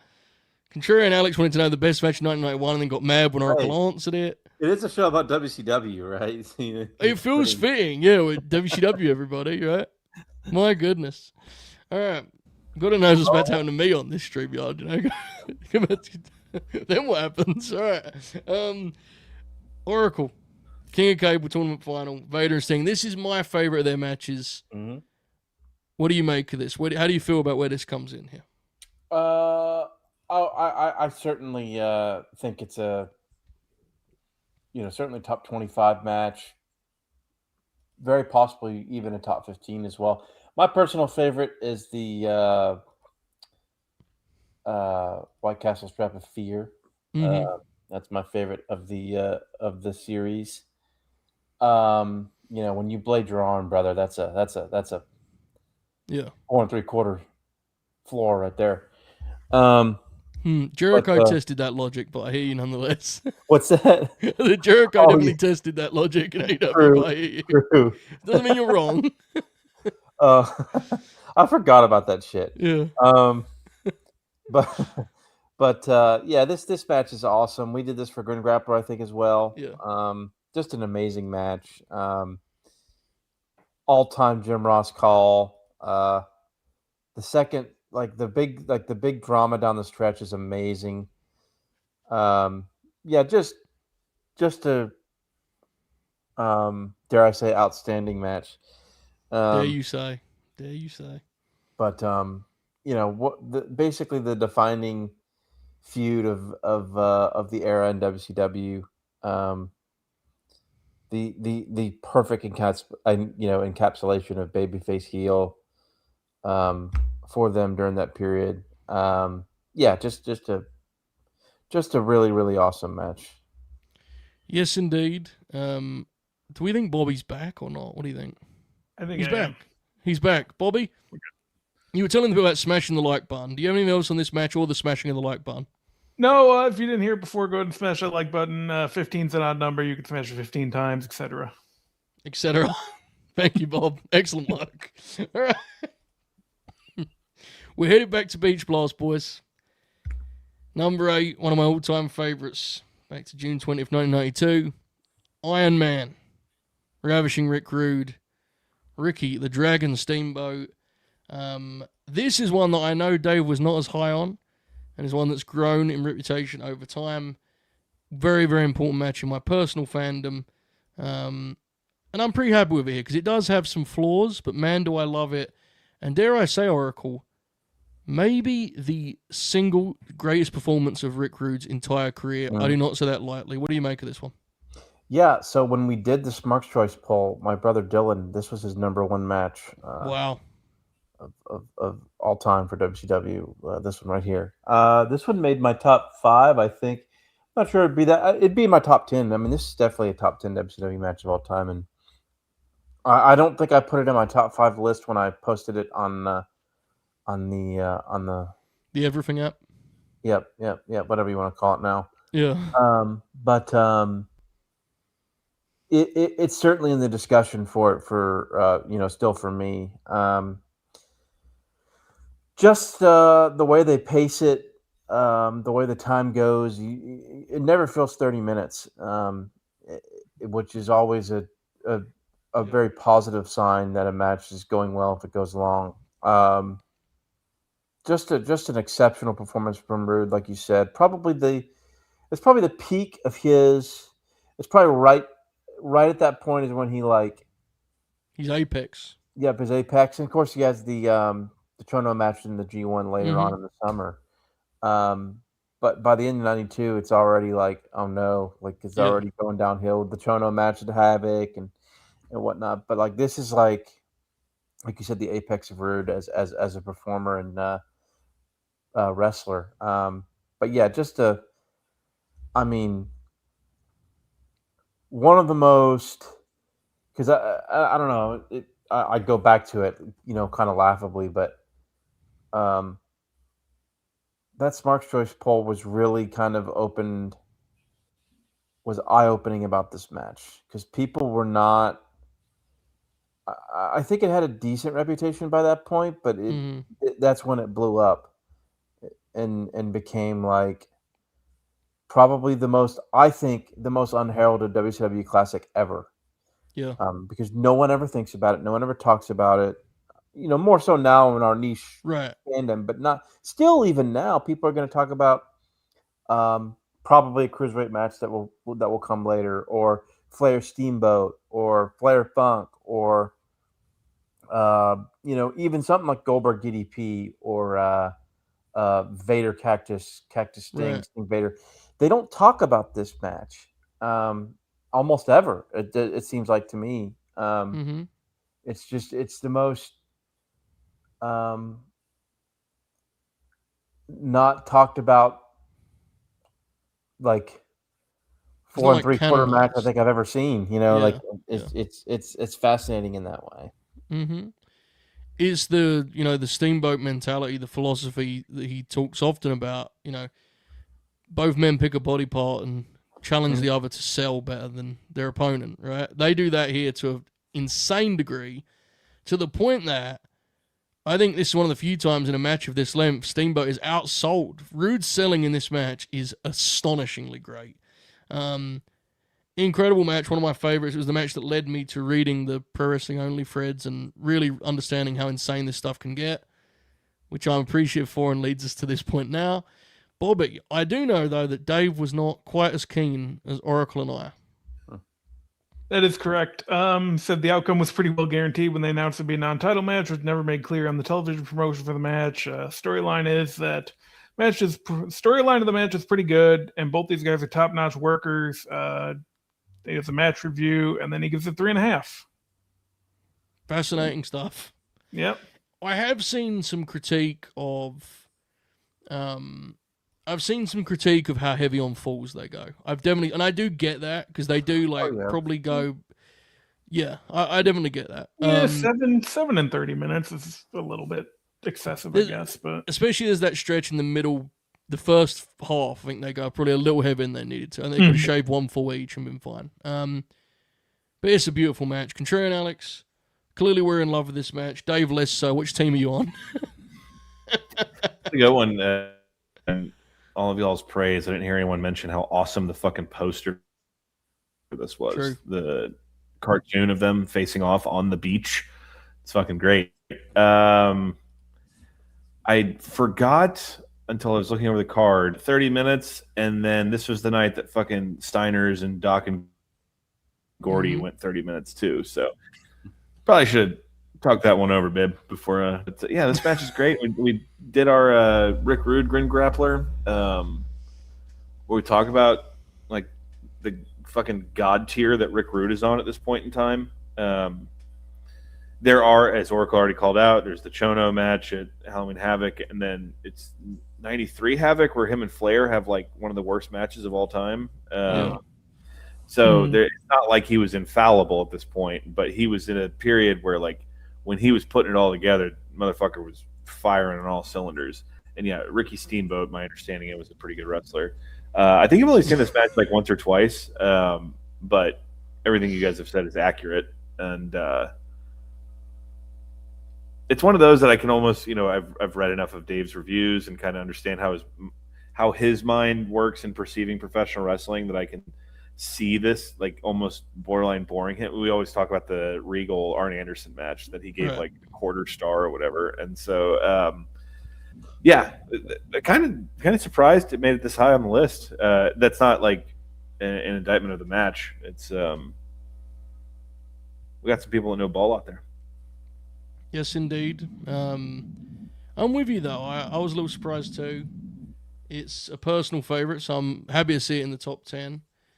And, to your point about Rude, and Oracle kind of mentioned it earlier, that injury in mid to late 92, like, he's never the same after that. I think there is a perception, we talked about this on Grin Grappler, so I'll move on, but there's a perception that the injury in 94, like, robs him of his prime. And unfortunately, the truth is that by that point, he was really barely resembled the wrestler he was here in 92 by the end of, by mid 94. I do wish we'd have got the babyface run that they were leaning towards. That would have been interesting. But his work was just way down, sadly. His back was failing him, I think, long before that injury.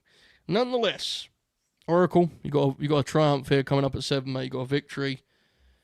You talked about your favorite Sting Vader match. Here it comes at 7. SuperBrawl 3, February 21st, 1993, the strap match. Big Van Vader and Sting. Oracle, you just told us this is your favorite of the series. This indeed is their one seed on this list for this rivalry. I'm actually surprised that I feel like in terms of reputation, the Starrcade match has kind of won out among modern fans. But pretty cool with the Grinners. And I know we had some old school old school message board folks chipping in. I think that's probably part of why it did so well.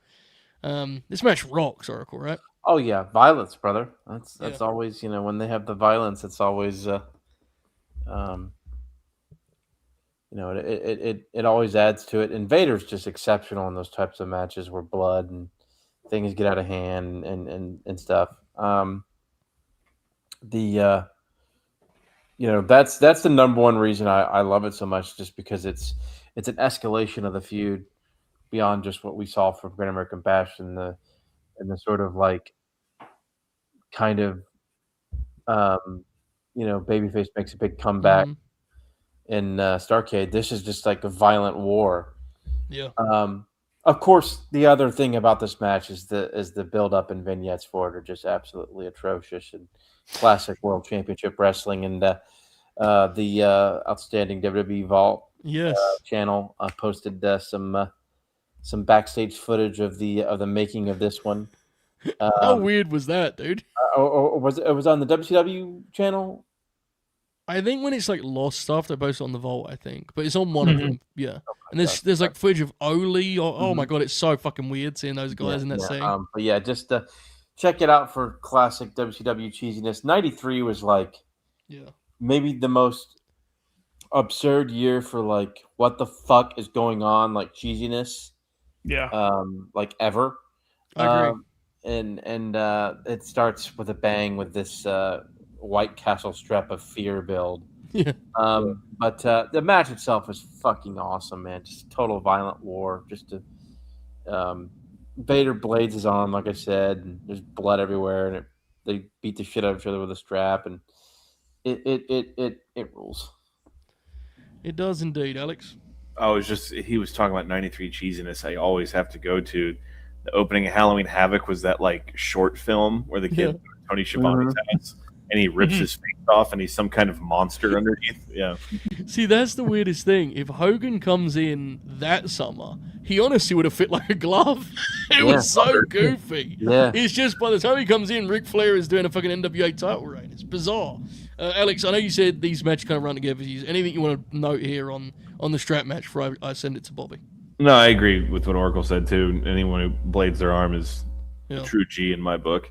That's how Adam Copeland got the endorsement from me, albeit temporarily. But when he fucking bladed his arm in that WrestleMania 22 match, what you said. I can't think of a bad match these guys had. And to me, to reiterate what Oracle said, at this point in my life, the lasting memory of this is what is the story? Vader, like, Sting has to fly to a mountain that Vader lives on or something. I guess. And then Harley races there, just like Vader's got his fucking cloak on. Yeah. Hell of a time. I'll be honest, I've seen it many times and I've never once asked the question, what is the story? I've never even done that. That's why you have the Contrarians podcast. You see, you look into these kind of things. That's interesting. All right, I'll have to circle back on that one. Yeah, tremendous stuff. Bobby, I'm intrigued. I feel like Dave would have preferred Starrcade. It's a short review, so I'm just gonna read the whole thing. Vader beat Sting in the best strap match I've ever seen in 20 minutes 54 seconds. Sting bled from the head, Vader from the back after being whipped, and Vader apparently bladed his ear and cut an artery and had to be hospitalized. He was also the subject of a major death threat, so many big moves and false finishes, and another incredible performance on top by both men, 4 1/4. Hold the phone. Yeah, Hold the phone. yep. Circle back. Yeah, sure. Yeah. Let's just go back a second. There's a sentence in the middle there. If you could just go back. There's something about death threat came up there? He was also subject of a major death threat, and then it goes right to so many big moves and false finishes, another incredible performance on top by both. I didn't skip it. I presume that's like not connected to the match, I presume. Maybe? Hard to say. Okay, so is this the match where it sounds like it, where Vader that he would say years later it's because Sting had his gig taped to his thumb and forgot about it and was like throwing working punches? So. Yeah. That's awesome though. Fuck, that rules. It's like he had it's like he hid like a fucking like a damn shank or something in his fucking it makes it even better. Yeah, I guess, yeah. I want to know more about the death threat, I'll be honest with you, but nonetheless. All right, tremendous stuff. Thanks, Bobby. Bobby, which match do you prefer? I'm intrigued. I think I like the Starrcade match a little bit better, but this is, as far as physical matches of this type, it is one of the best. Yeah, I slightly prefer Starrcade, but I got no problem with this here. And it's 7. We're returning to a familiar rivalry here at 6. We talked about Flair Steamboat earlier. We're going back. We are headed to Clash of the Champions 6. Ragin Cajun. April 2nd, 1989. Opposite WrestleMania. In a admittedly very empty Superdome that would cause immense posting nowadays. Yeah. Extensive posting would be done nowadays. Ric Flair and Ricky Steamboat put in a lot of time, going almost an hour on television. And I know for a lot of people, I saw it when I was going through the results, this was their one with a bullet for a lot of people. I think the Chi-Town Rumble match may have more broad appeal because of the runtime, right? If you're just getting used to WCW, you're going to watch that first. The audience that loves this one, though, Alex, this is one, if you love it, you relish every minute because they put in almost an hour on television, and it's a beautiful watch, isn't it? Mm-hmm. Just pay proper on the timeline of WCW 1989 with Jim Cornette. He has a particular talking promotion of this because they wouldn't advertise it in local markets. Yeah. And so, he, in his Jim Cornette way, kind of freaks out about it. I talked about this when we did the the one of one Grin Grappler. We did a match series, Flair and Steamboat, obviously. This match to me is very good. The runtime is the part that's like it's an ask, like to get someone into it. But like you said, this is a WCW title match through and through, and oh man, it might be my down one is so good. Like the crowd's so fucking molten for that it's hard to pick against that. Yeah, this one is fantastic. And much like Sting and Vader, obviously on a different plateau because Steamboat and Flair is like, oh, but sometimes these things, but like it's one that I remember individually being great. But yes, the Superdome is quite empty. It is indeed. We lost you a little bit there, but I think we got the sentiment. Oh, I'm sorry, Sharon, Alex. No, you're good. We lost you a little bit. You're good. Lord Oracle, Showdown Rumble, Clash of the Champions. Which one you got? I think I prefer Tri-Town Rumble. I mean, just the energy, pace, and crowd is just. I mean, that's like still one of the best matches I've ever seen. And this one is one of them too. It's just Tri-Town is just, man. I mean, that's just. I mean, good God Almighty, as good old Guerrero would say. But yeah, this match is awesome. They really work your sort of like classic long haul NWA style title match, and it's pretty great. I mean, these guys, the way that they can do their peaks and valleys and the pacing and the structure of a match is, unmatched in a lot of ways, even still today, because there's a psychology to that that they just mastered. Yeah, I mean, just a pretty amazing match.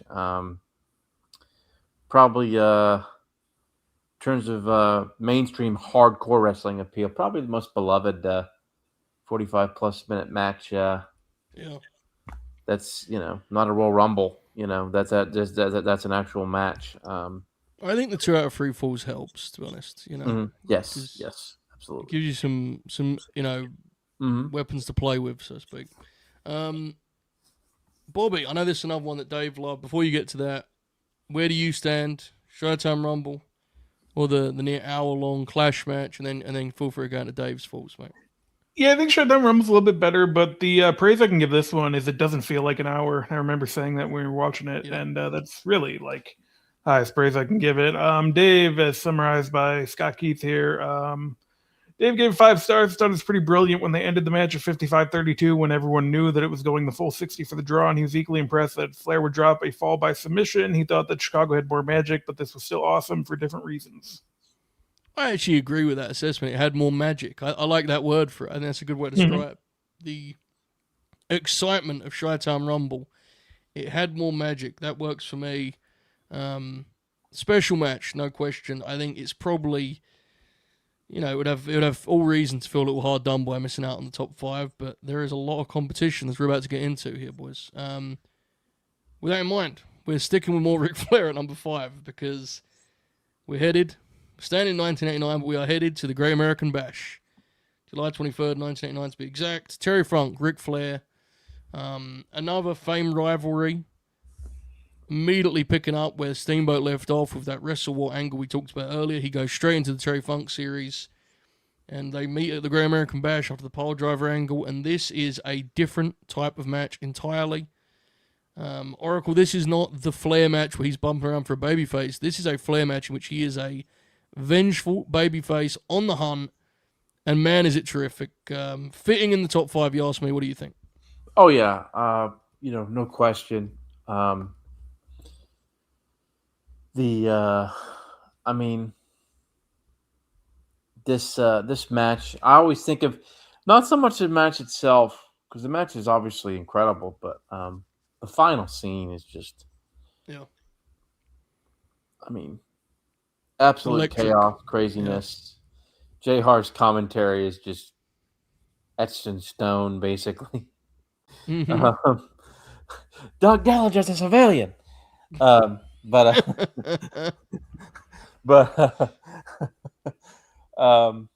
Flair's promo with the blood and the Muda mist. All I mean, just I don't know, man. It's that imagery of the last several minutes of that show just always stick out to me. Like that's like because this is one of the first WCW matches I watched when I was a little kid. This was like this was my introduction to WCW. Other than like maybe the Thunder I went and saw in 2000, which was like bad, a little different, I'd imagine. But this was my introduction to the real WCW, I mean,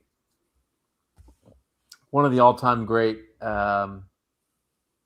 wrestling shows, wrestling matches, endings to a wrestling show, because it's fuck finish, right? But it's right. It's one of the better ones you'll ever see with the post-match chaos. And they do give you a finish at least. It's just then right. Correct. It's just swept up in the chaos, as you said. Man, we talk about Ric Flair a lot tonight. Terry Funk is just extraordinary in this match. Relishing this main event run at 45 years old, which, the way he was kind of talked about and wrote about in some of the coverage at the time was like he could barely contribute at all, which obviously is funny considering all that was ahead of him.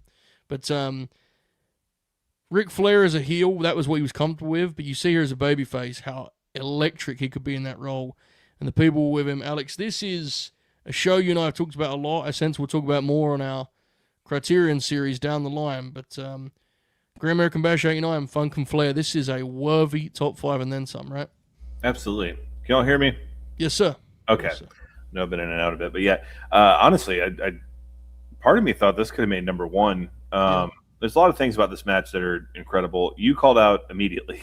It is the most un-Ric Flair match ever. Yeah. There's he does a flying forearm in this match. And the way he, Oracle was talking about the post-match fracas. He's not doing the like Ric Flair punches. He's just fucking he does a flying knee. Yeah, he's brawling. And also, not for nothing, Cole, Terry Funk is in unreal shape for this match. It is possibly the most cut he ever was. And I always have to call out, there's a fella on the guardrail that is trying to fight Terry Funk, and there's a cop standing in between Terry Funk and this guy that's taking a swing at him, who's kind of laughing. He's like, doesn't he know this shit's fake? But Terry, obviously the angle that sets this up is one of the better ones ever. And I know, I was just asking, Rick, that I'm not skipping the line. But dude, there's a reason this show is regarded as one of the best ever in wrestling, and this is the crown jewel of that show. So that just as far as hyperbole goes, that puts it over the top. But what's the Oracle? What's the Clash of the Champions match they had? Is it the New York Knockout? I quit. Yep, New York Knockout. Okay. I quit. Yeah, and that's an awesome match too. What I'm just trying to say is Terry Funk and Ric Flair had incredible chemistry, and this match, it brought something out of both of them different than anything. And like I said, one of the knocks on Ric Flair is that he's one of the more formulaic wrestlers. Fortunately, his formula worked pretty fucking well. But if that's one of your knocks on Ric Flair, I cannot encourage you enough to seek this match out just because of how different it is than everything else in his catalog. Going back to my original point, I would not have been surprised if this is number 1. Yep, me either. It's that good. It's special. And just, again, we talk about the crowds a lot. Man, there's a vibe in this one, right? Goodness gracious. They built it up with Steamboat, of course, wrestling Funk in the middle on a Clash of Champions. Ric Flair doing those interviews from home with the Lakers fucking tracksuit and the neck brace on, and he announces his return to the ring. This is magical stuff, Bobby. Firstly, what do you make of the match, and then what did Dave say, mate? Yeah, I thought this match rules. I was actually kind of surprised. I thought it was going to be 1 or 2, definitely up there. I couldn't find a whole lot from Dave on this one. He did give it 4.5, though. He did indeed. Bobby, I'm going to stick with you because our friend Raven has sent a super chat. Take it away. WCW never understood the Raven character. Actually gave Goldberg his best match ever. And what do I care? My life's a living hell anyway. Is good. I think we need the last bit, to be honest. But Bob, good read nonetheless. Thank you for the super chat. Nonetheless, we're sticking with Ric Flair, boys, as we roll on here now. As we continue to climb the ranks, we have more Ric Flair ahead of us because we are now headed, of course, Chi-Town Rumble. Yeah. Flair Steamboat, February 20th, 1989. So, I do wonder if this match is hurt by the fact that, like, I feel like people, when they did their ballots, you only have 5 slots. I do wonder if people kind of went, I only want to do one Flair Steamboat match, right? And so, like, all of these matches were affected as a result. This making it to 4, considering that, is pretty telling. This is the one that I think for newer fans is the one they most are attached to. We talked about it at length. The aesthetic and the feel of this, the atmosphere, the announcing, the presentation, the way both guys are dressed, like, dude, this ticks all the boxes, Bobby. Chi-Town Rumble, which of course, notably, Meltzer in the building, bro. He's right there, popping huge, right? He is. He flew to Chicago because it had the potential to be the best match of the year, and it managed to exceed even those expectations. Many people called it the best match they've ever seen. The other wrestlers were watching from the dressing room like little kids. Dave said it was amazing, 5 stars, and it's tough to disagree. It's one of my favorite wrestling matches ever. If you could bottle what this match signifies or represents from a sports style wrestling point of view, which we've used that phrase a lot, and this is kind of as the gold standard. Feels like a major prize fight.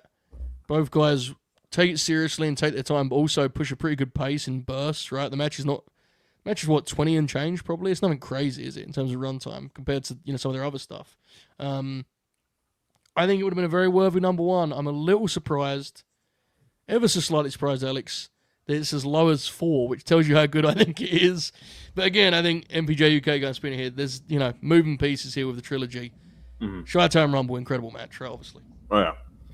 Looks incredible, too, because it's one of those, it's one of those wrestling matches I think of that by the closing stanza, there's just so, like, you can feel the heat in the ring, like, because they're so sweaty and, like, the way the camera, it looks like it's almost sizzling. Like, there's some of these old matches, you watch some of that old world class shit and you can feel how hot it is in the ring, and this is definitely one of those. Yeah, man, we talked about, these are guys that specialized in the long game. They had their long matches and the stories they told, and so with that in mind, this is essentially their sprint. This is the match where they, like, crammed everything into, like you said, 20 and change. Yeah, I love this match. This is my favorite of theirs. And yeah, not surprised that we're getting a potpourri of Ric Flair the closer we get to the top here. And fittingly, we're also pairing that with a sort of just a increasing apologies from the chat as people go, look, it is what it is. I didn't want to do all 4. They're either apologizing for doing all 5 Flair matches or going, I didn't want to do that.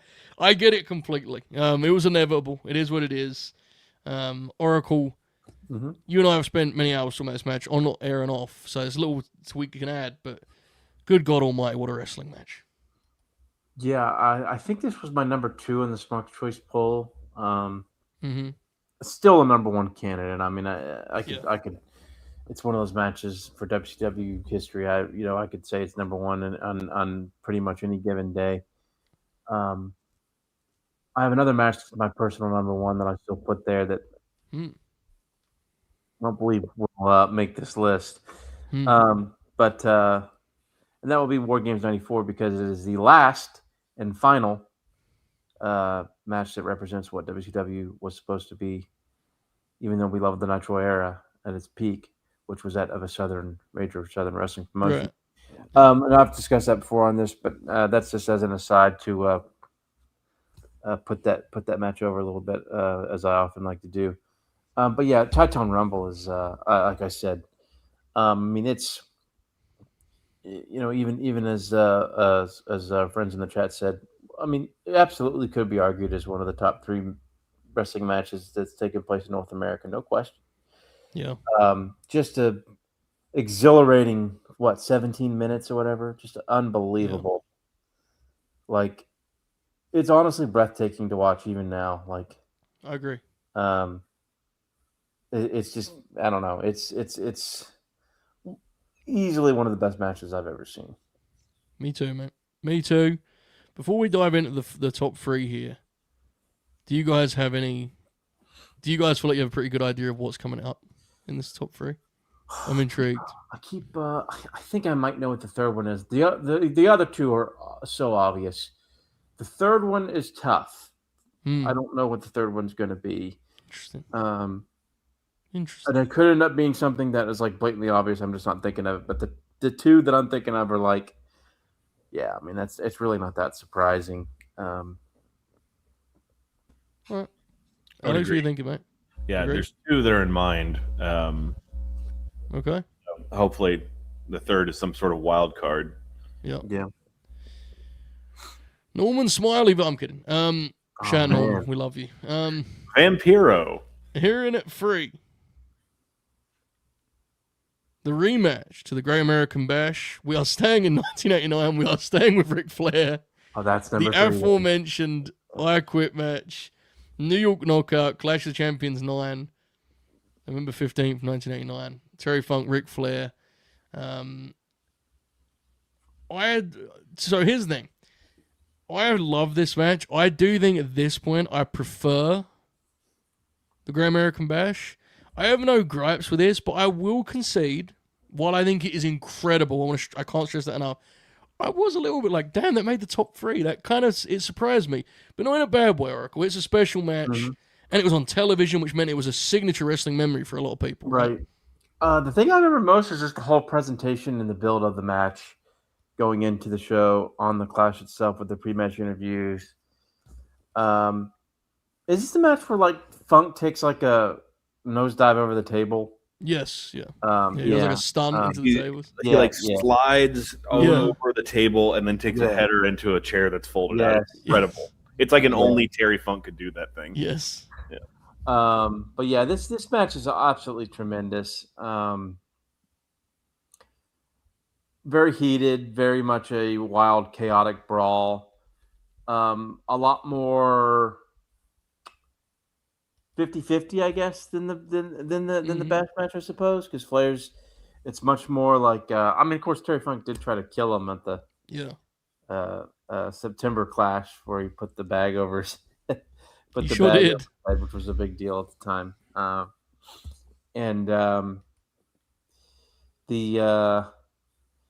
This is, I'm a little bit surprised. I haven't seen this match in a while.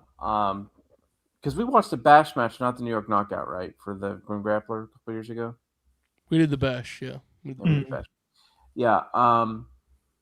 This match is great, but I want to rewatch it. It feels like it's slightly too high, personally. But it's I mean, top 10, top 15 for sure for me. But it's also one I haven't seen in a while. But I have very good memories in terms of like, loving the match and enjoying it. And the Funk bump that I mentioned and Alex did a great job explaining was just one of the great bumps literally in history. And that's always my image of that match is the vibe around the match, the build, and then Funk taking that sliding header bump down the table into the chair. But yeah, this is an exceptional match. It was my number one option for what the third match would be. Yeah. But I was a little bit surprised at how firm it felt when you said it, even though I know that doesn't make sense. It won pretty handily over everything. Like it had a clear distance above everything below it. Very clearly the number 3. It was a distance short of the top 2, which won't surprise you, but it was very clearly the number 3. Bobby, I know that Dave would not be surprised at this because I know he was Team I Quit in terms of which was the better match, right? He was. Called it a one-of-a-kind crazy brawl that had the crowd on its feet for the whole match. Gave it 5 stars. Yep. Bobby, where do you stand, mate? It is a thriller, no doubt. It's breathtaking stuff. Yeah, it's a hell of a time. I think I like it a little bit more than the Bash match.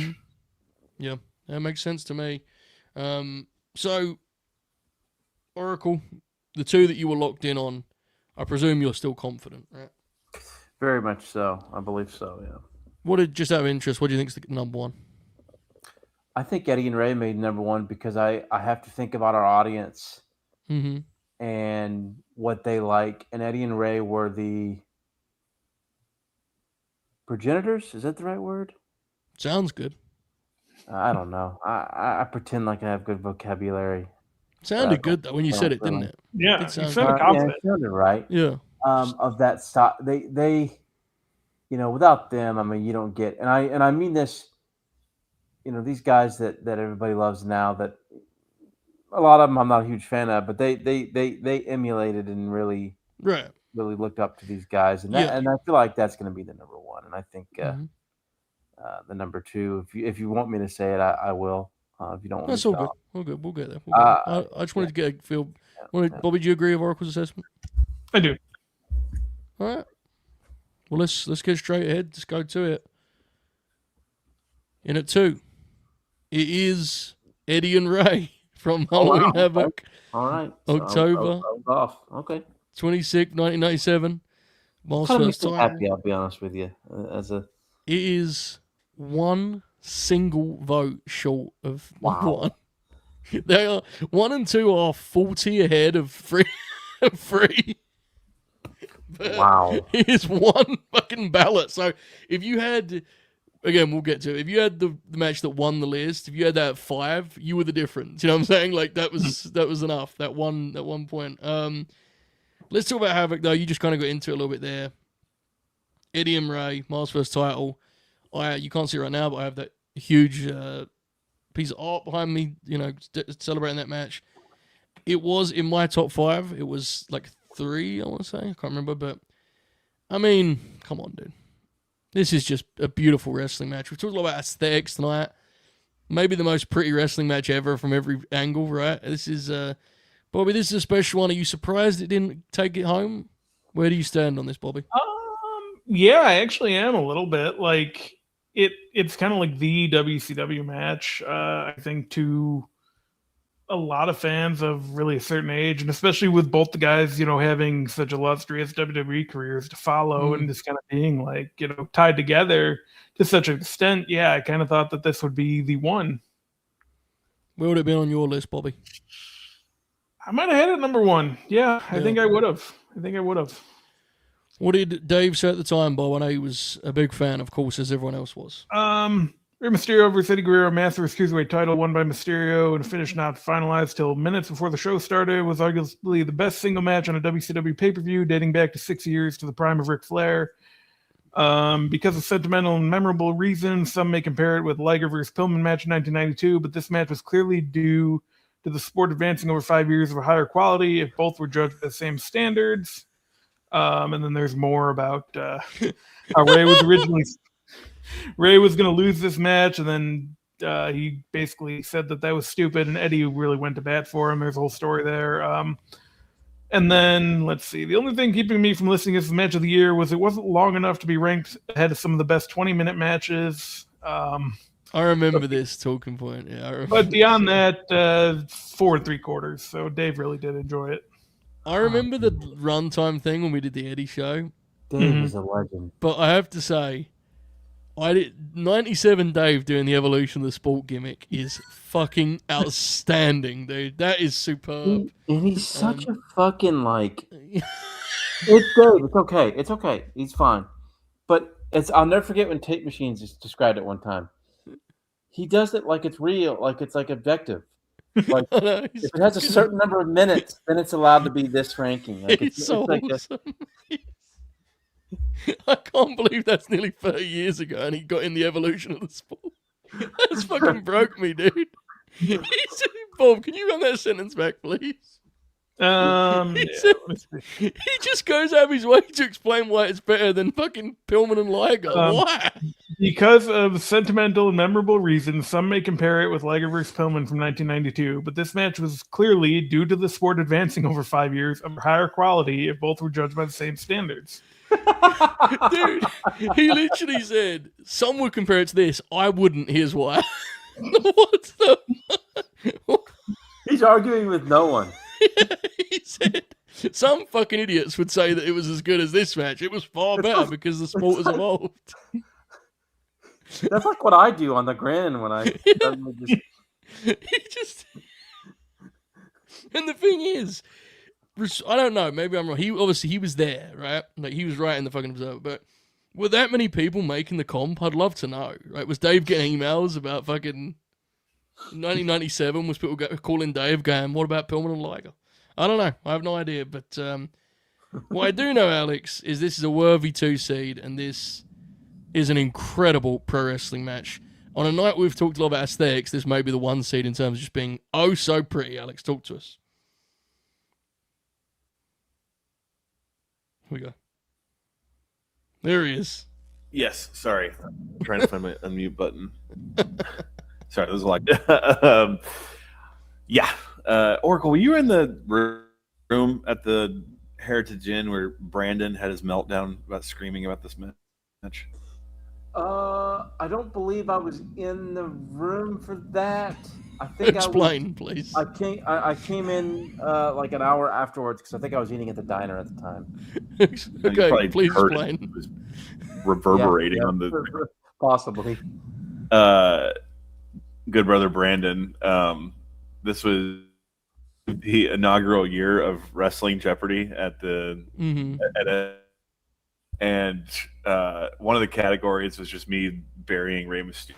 And like it was one of the questions was about this match, and Brandon had a few soda pops throughout the course of the day, and I was just wearing I feel like I was wearing like a fucking blazer because it felt like he grabbed me by the lapels, but he just grabbed me and screamed in my face, "Halloween Havoc 1997," which was the answer to the question. You know, it was just a moment that now lives in infamy that everyone remembers. Like Doxy joked about it, and he wasn't even there. But that's immediately the first thing I'll think of with this match. Number 2 is Billy Zane because of the Phantom, because of Ray's gear, and this, this is. I honestly, when we know if Pillman and Liger were going to make it, but when we got to this point, I was like, yeah, they're not going to make the cut. Yeah. And then Dave did the work for us in terms of like, this is why, motherfucker, this match is better. Mm-hmm. It's, dude, we talked about this, I believe, on our Eddie show. In the history of professional wrestling, in the zeitgeist of convoluted moves to execute, few things have ever been more perfectly pulled off than the moonsault DDT in this match. Yes. That is one of the most like fluid things to ever happen in terms of like choreographed professional wrestling. Wonderful. And like dude, the way Ray looks at the end of this with his mask like half torn off, it's so awesome. And again, going back to what we were talking about a little bit with the Ray Psychosis match earlier, in 1997 is as much as WWF was trying, like throwing shit at the wall to see what would stick, and they were trying a lot of new things. They didn't have anything like this. Yeah, they had Taka and Sasuke doing some shit, but like there was nothing like this. And it's all too often now, people like to joke about WCW like Nash and Hogan, you know, just brethren, but they still had shit like this. And it's one of those matches that has almost become like cliche, and it's still as good as people say it is. And which, like, in an industry that subsists on hyperbole, you can't get much better than being a cliche match that is still as good as everyone says it is. Perfectly put. Oracle, you spoke about the evolution of the sport element before Dave got to it, and it is one of the most influential matches ever, and it's actually like genuinely is a fair statement for this. And then that can sound hyperbolic, but I don't think it is in this case. In terms of execution, Oracle, I don't know if it ever got better than this, and I don't say that in like a dismissive way.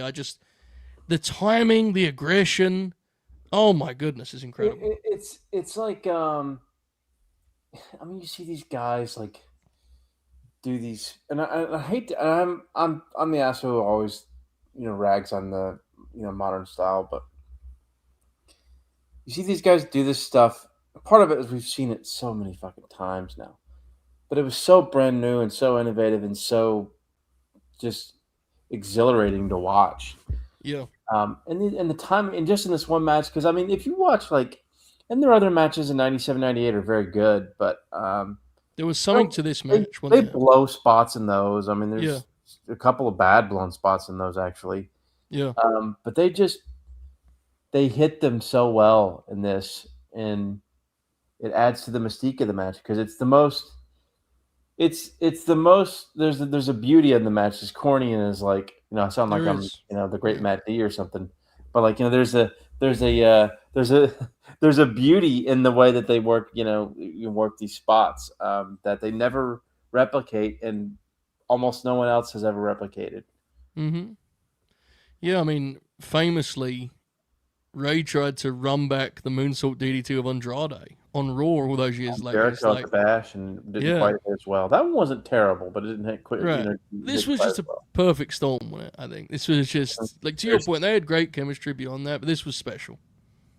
At Best of the Best 4 in 2004, one of the second round matches of that was the great Jack Evans against Homicide, and in this match they try to do the moonsault DDT, and it does not go well.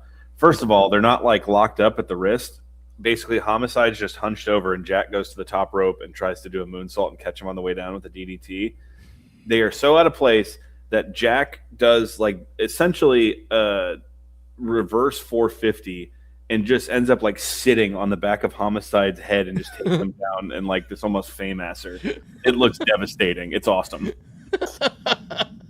That's why you're here, Alex. You see, of course, that's where you'd go on that. You like, well, here we are talking about Eddie and Ray, and Alex goes, "Here's a story of me burying Ray."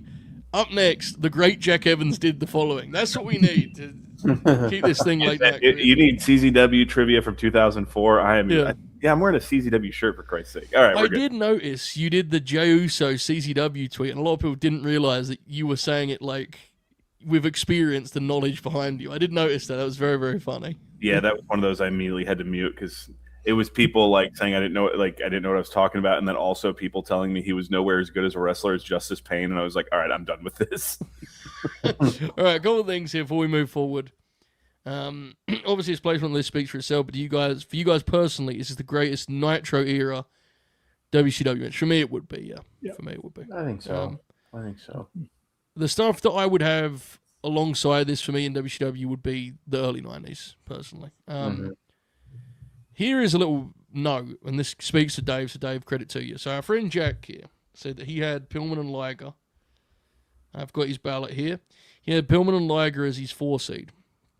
Jack, I would like you to know, only one other Grinner had that match in their top 5. It had 3 points on the board. To give you some perspective, it had, let me have a look here. It had as many as like the Havoc 89 main event. It had as many as Hoovy, Kidman, and Ray from Starrcade. Like, yeah, crazy stuff. I was stunned by that.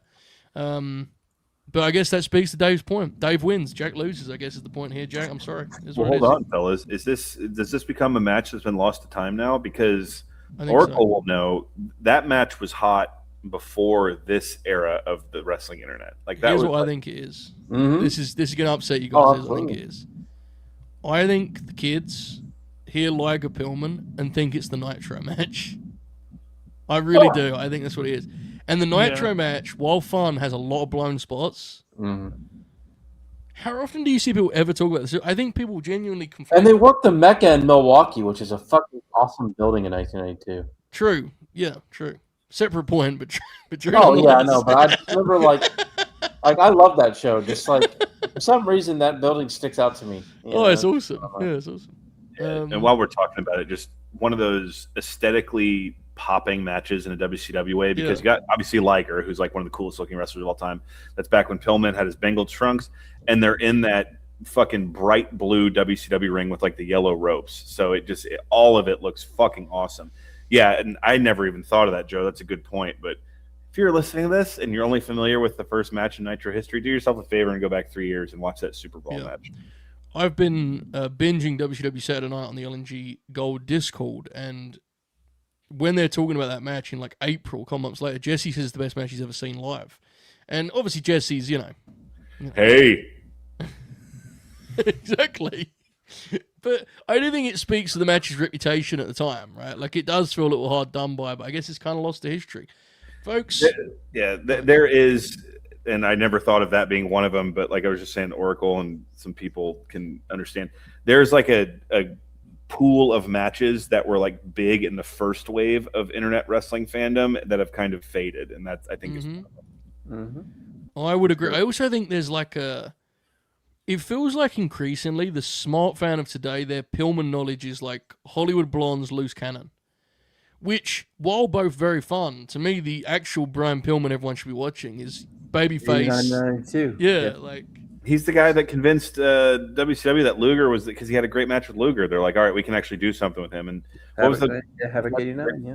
Yeah, and he had the great match with Rick. And yeah, I would agree with that. Barry Windham, Tate Fish from Slamboree 91 is fucking awesome. Now, again, 5 minutes. Hollywood Blondes and Loose Cannon, also awesome, right? But I think people should see more of that stuff. It's great. Folks, it's time for our number one here. Before we get to that, please smash the like button. Bobby has pleaded with you. He almost got knocked out of the StreamYard earlier. Confident thumb up there from Bobby. And no surprises here. We're indeed in for a WrestleWar, May 17th, 1992. Sting Squadron, Dangerous Alliance. For anyone who is watching this and somehow is unfamiliar, of course, you had Arn Anderson, Bobby Eaton, Larry Zbyszko, Rick Rude, and stunning Steve Austin representing the Dangerous Alliance opposite the babyface unit of Barry Windham, Dustin Rhodes, Nikita Koloff, Ricky, Steamboat, and Sting. If the correct formula for WarGames is a rotation of hot tags, no match in WarGames history ever nailed it like this one did. Every single babyface flurry is just extraordinary. We watched this recently in the aforementioned Discord. Contrarian Alex, WarGames 92. You can't go wrong with WarGames 92, right? What a squad. Yeah, this is, if it wasn't, I thought this could be number one, but in my heart of hearts, I knew what the popular vote was going to be. Some great juice in this match. Like, everyone remembers Face Fire that comes from the good guy team, but like, everyone's fucking, taking their aspirin and running the razor proper on this night. And this had everything. You even have it's Sting and Medusa that go on the top, right? So you just have like the visual of that. And dude, the Dangerous Alliance, I know every once in a while it gets gifed and posted on social media, but that like long walk where it's the scrolling shot of everyone in that stable is just so fucking awesome. It's just like one after another of just badassery. And I don't know. Sometimes with myself personally, I'll watch some of the old WarGames matches and like the first WarGames match, right? Like, I'll watch that and be like, that's my favorite. And then I'll watch another one and say, that's my favorite. But and Oracle was the one who turned me on to the 94 WarGames match. So, the Hales clan can take credit for yet another enlightening in the world of professional wrestling. But here, especially with the ending and the way it plays out, submit or surrender. And it's at this turning point of WCW. We've talked about Sting's 92, obviously, but there's still the holdover of vibes, as the kids say, where that WCW crowd, when Sting gets in and starts throwing those backhands and the like the crowd reaction and shit. There's a reason this is one of the most celebrated matches ever in wrestling. It's not something at all that reinvents the wheel. It's just it does what it is perfectly, which sometimes and most of the time in wrestling, that's all it takes, is you just find the formula, do that perfectly, and it pays off. And the characters involved, dude, look at that. I hate to use more cliches than I already have. That's a who's who of wrestling history. That's like a fucking murderer's row of Hall of Famers in that match. It makes perfect sense. This is number one, and I could be a contrarian in this situation and find an argument for something else, but I have no problem with this getting the number one spot. It's a beauty, Oracle, beyond the violence, beyond the action, beyond the heat. It also has some cinema, dare I say, with the Sting Koloff payoff and the big hug in center ring and the explosion in response. Feels like the perfect wrestling match, to be honest with you. The perfect WarGames match for sure, Oracle. Yeah. The more I think about it, the more I think a match from this period is important to be number one because the WCW from late '88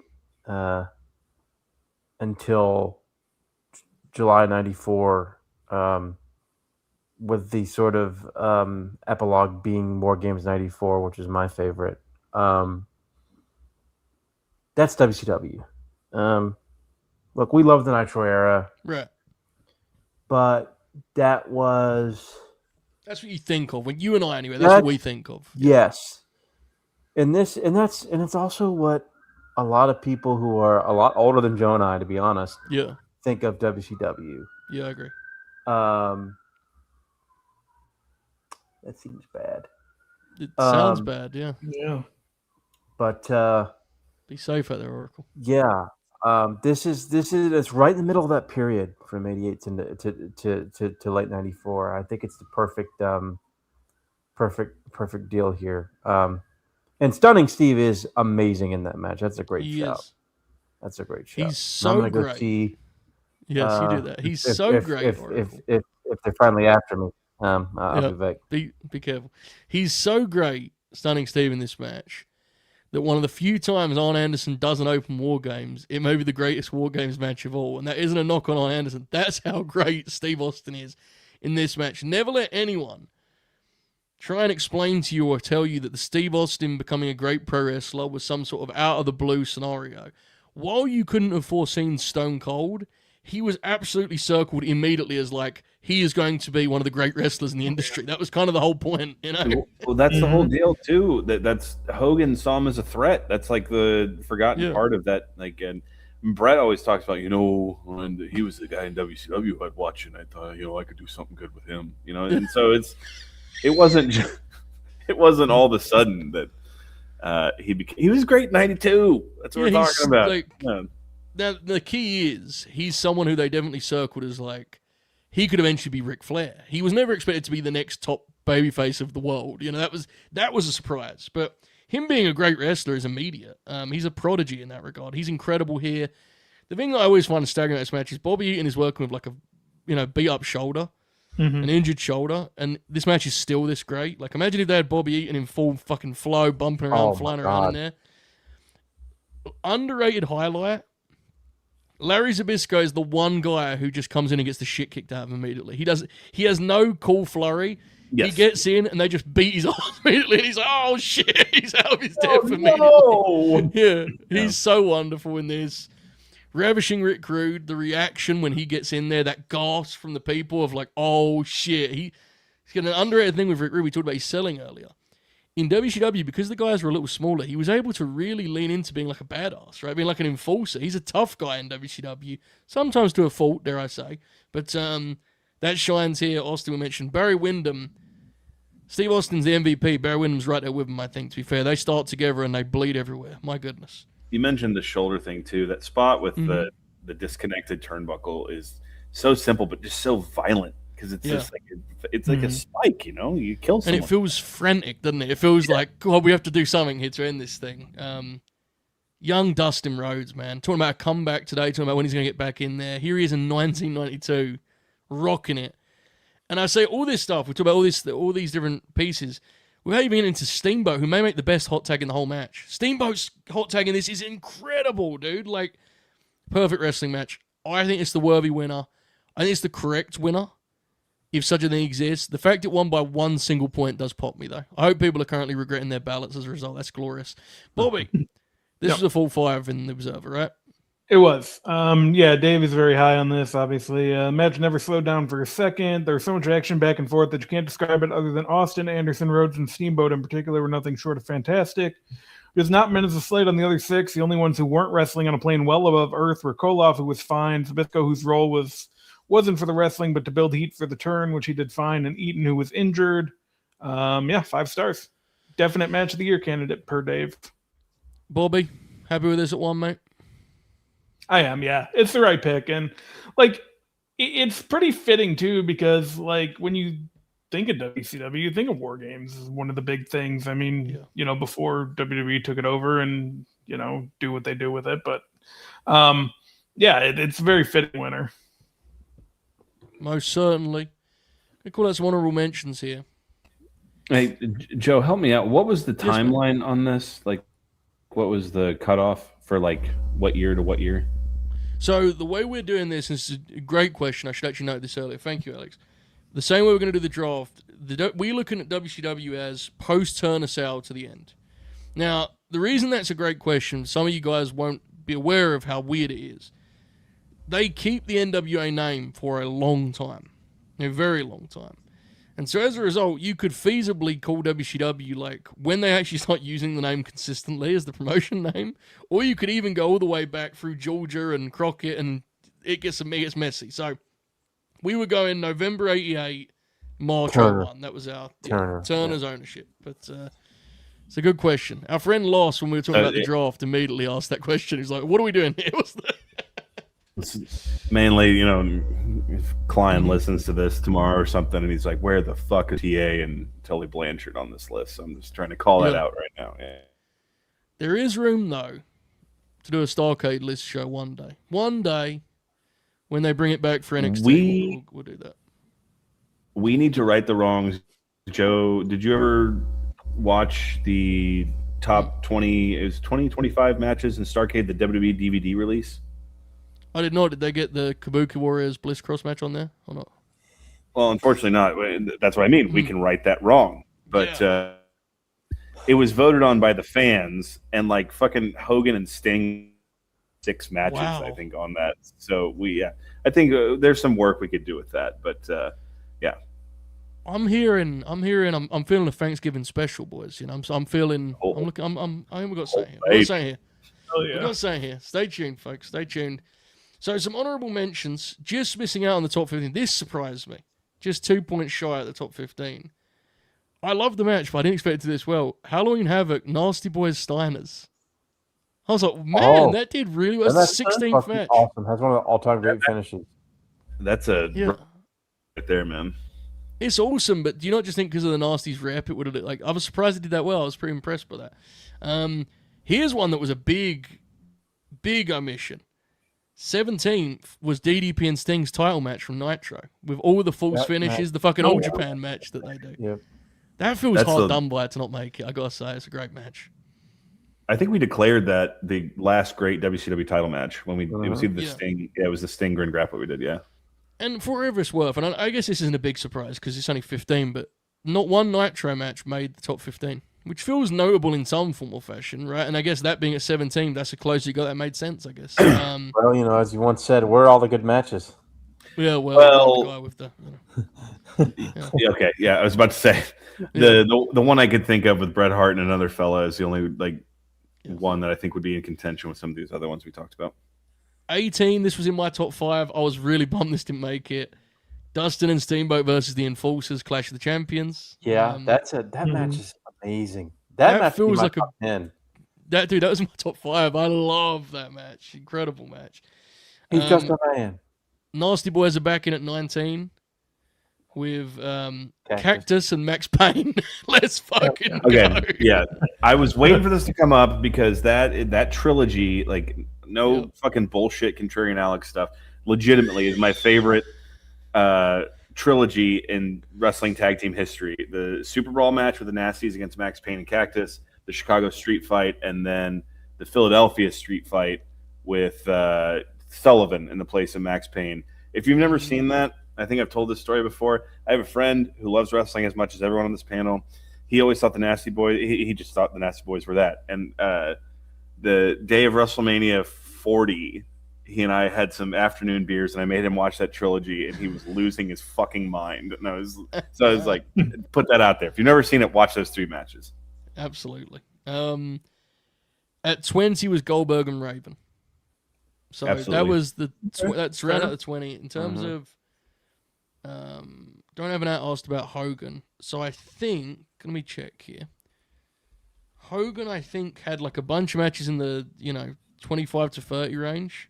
I really like that. I'm not gonna lie. I really like the Havoc '94 match with Flair a lot. I was just about to say, what Joe, read the ballots, and then we'll talk about our favorite Hogan matches. You know what? I'll just go through all of the Hogan matches that got love. Let's just do that. There's no harm in that, right? We're not in any great rush here. So the first one that came up, let me find this here. because I was stunned. The cage match with Flair, which I think is fucking awesome, got not a single vote, not one. What, the Havoc 94 one? No. What? I love that match. There The was match some is love good. for a DDP Hogan match from Nitro, which I think was a single ballot vote, I believe. Which one? Flair 97 or Hogan won. 99? 97. Flair Hogan won. Got a few votes. So the Flair Hogan 2 did not, or Flair Hogan 3 technically. But you know what I mean? The pay-per-view matches. The Bash to the Beach cage match. 94 is what you're referring Yeah, to. Bash to the Beach. Yeah, thank you. Giant and Luger versus Hogan and Rodman did get some love. Was Hell in like yeah. the 25 to 30 range. Goldberg and Hogan was in the same range, which makes sense. I thought that actually would do a little better. Hogan and Piper got a couple votes. Hogan and Savage Halloween Havoc 96 got one vote from my friend Elliot, who loves that fucking match. That fucking rules. Hogan and Vader got some love, I think partly because I forced it upon the LNG Discord recently because that match is fucking great. awesome. Mhm. Probably the only example That of match- Hogan fitting into the Clash of the Titans vibe we were talking about, right? It's awesome. That match fucking rules, dude. Yes, it does. Yeah, That's the whole lot for Hogan. And there's some good stuff there personally, but I definitely get it. Did he really have any great matches out into the NWO? Closest, I guess, would be Luger or Goldberg, right? I guess. Yeah. I like Luger. both DDP matches. The 97 one is good, and the 99 one where they brawl around and destroy the old Nitro I set. don't that's remember fine. those matches. I don't know why. And Yeah. to put over Spring Stampede 99, the four-way, it's Oracle, help me out. It's him, Flair, DDP, and Sting.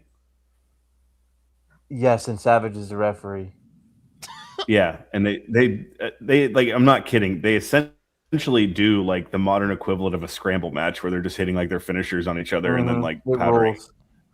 Now, Yeah, this is a relevant one. WarGames 91, only 3 ballots listed that. And I think WarGames 91, which is an incredible match, and I believe is another Dave 5, I think, is a huge victim of, like, WarGames 92 is now chronicled as, like, the WarGames match. I think most people haven't even seen 91 as a result. Like, it's just... Yeah, 91 was considered a must. When I got into, like, the message board stuff, it was considered, like, you have to watch both of them. It's a classic. Yeah, absolutely. I think over time, it's just 92 is the one. It's interesting stuff. We hope you've enjoyed this, folks. We know we had some technical difficulties along the way, but I think we stuck the landing. We talked a lot about our beloved WCW. And in a couple of weeks, we're actually recording on Monday because we're hoping it will premiere on the day of the final Nitro. March 26th is the plan. LNG Productions. All-time WCW draft. We're talking myself and Confirmed Shoot representing WCW Saturday night. We're talking the two gentlemen in the center of your screen here. The Oracle of Wrestling, Bob O'Neill with WCW Pro. Contrarian Alex alongside his Texas brother, Brainbuster, as they put together WCW Monday Nitro, and our guests, Loss, Naylor, WCW Worldwide. Can you imagine how out of control that draft's going to be and how quickly it's going to do so? We're going to be drafting 15 wrestlers each. It's going to be explosive. It's going to be electric. I cannot wait. Coming to LNG Productions later this month. It's going to be big time, boys. I'm curious what round Naylor takes Blitzkrieg in. I know he's going to go for it early. I know for it. Yes. And I said this to the boys earlier, because we did tonight's show, it'll be different to the ECW one in the sense that when we make a pick, it'll be less about them, and it'll be more, I think the actual money in this content is us, the debates between the teams of what we do next, because that will inevitably cause bad feelings. Buster trying to bully Alex into picking Mike Awesome every round, and Alex going, he didn't do anything in WCW. No, it's just not the right pick right now. All of this stuff is ahead of us. Very, very excited to get to that. Folks, appreciate you for sticking with us tonight. I hope you've enjoyed it. Appreciate everyone that sent ballots in. And next Friday, we're running it back for a very different topic, AEW Revolution next week, which is probably the most stacked pay-per-view catalog in AEW history, with the Sting Farewell and the famed Bucks Omega Hangman match and all that good stuff. Brian and MJF, all sorts will come up next week on the AEW Revolution show. A very different panel, no doubt. Young Guns will be in the house for that one. Oracle. Any plugs, brother? We have Grin Grappler Rick Martel at the end of this month. Stay tuned for when we announce the date and time and matches for that. Tune in next week for the Revolution best matches history of AEW Revolution. Join us on March 15th as we do Grin Along. I will be there present for this one for AEW's Revolution 2026. Big business. Oracle, would you agree with my assessment? Just off the top of your head, Revolution feels like their strongest pape historically. Right? It is, historically, for sure. Absolutely. Yeah. I mean, even like Ospreay and Takei, I was looking at the ballots earlier. There's some fucking heavy. Eddie Kingston and Jericho have that crazy match too, which I think is going to come up. Dog collar, all that good stuff. Bob O'Neill, any plugs? Tuesday Night Titans. We were heading to Europe for the home stretch to WrestleMania 13. I don't know the time yet, but Joe might. It's going to be 8 this week, I believe. Okay, sure. 8 Eastern. Don't know who will be there, but I'll be there. Joe will be there. Have a good time. Join us for that. I believe Noviak's joining us this time. So here's the deal, folks. On Tuesday, if you're an eSpare tier member, we're gonna go to Europe, and then we're gonna do the TV after that. And the way, because I want us to just do this is the first one we're gonna do it properly. What we're gonna do is we're gonna get Contrarian Alex in the house for WrestleMania 13 at some point later this month on a Tuesday. Whatever Tuesday that is, on the night before that, we're gonna do the Go Home Raw. So it's an hour and 20 of that Raw. Because then we've seen the whole thing, right? We've seen from Rumble to Mania, we've seen it. That's the plan. So stay tuned. Contrarian Alex, tell the people about the Contrarians, brother. First of all, thank you for having me. Second of all, apologize for the technical difficulties on the road. I'm not in my studio here, so I appreciate you boys and you listeners putting up with it. This has been a blast. Thank you all for voting and contributing. These are so fucking fun, dude. These are a great time. As far as the Contrarians go, we are thecontrarians.com, at Contrarian Prime across social media. Recently, we did commentary tracks for every film in the Exorcist franchise, so you can go check that out. And then most recently covered Marathon Man, a Dustin Hoffman film from 1976, which features an Academy Award-winning performance from Laurence Olivier, in which he performs feats of extreme dental torture. So a lot of fun there. Just at Contrarian Prime across social media. We are thecontrarians.com, and keep an eye out for Grin Grappler Rick Martel. Yes, indeed, folks. Support the show, the Contrarians. Tremendous piece of business. Check that out. It's wonderful. And I want to stress again, appreciate those everyone that stuck with us tonight.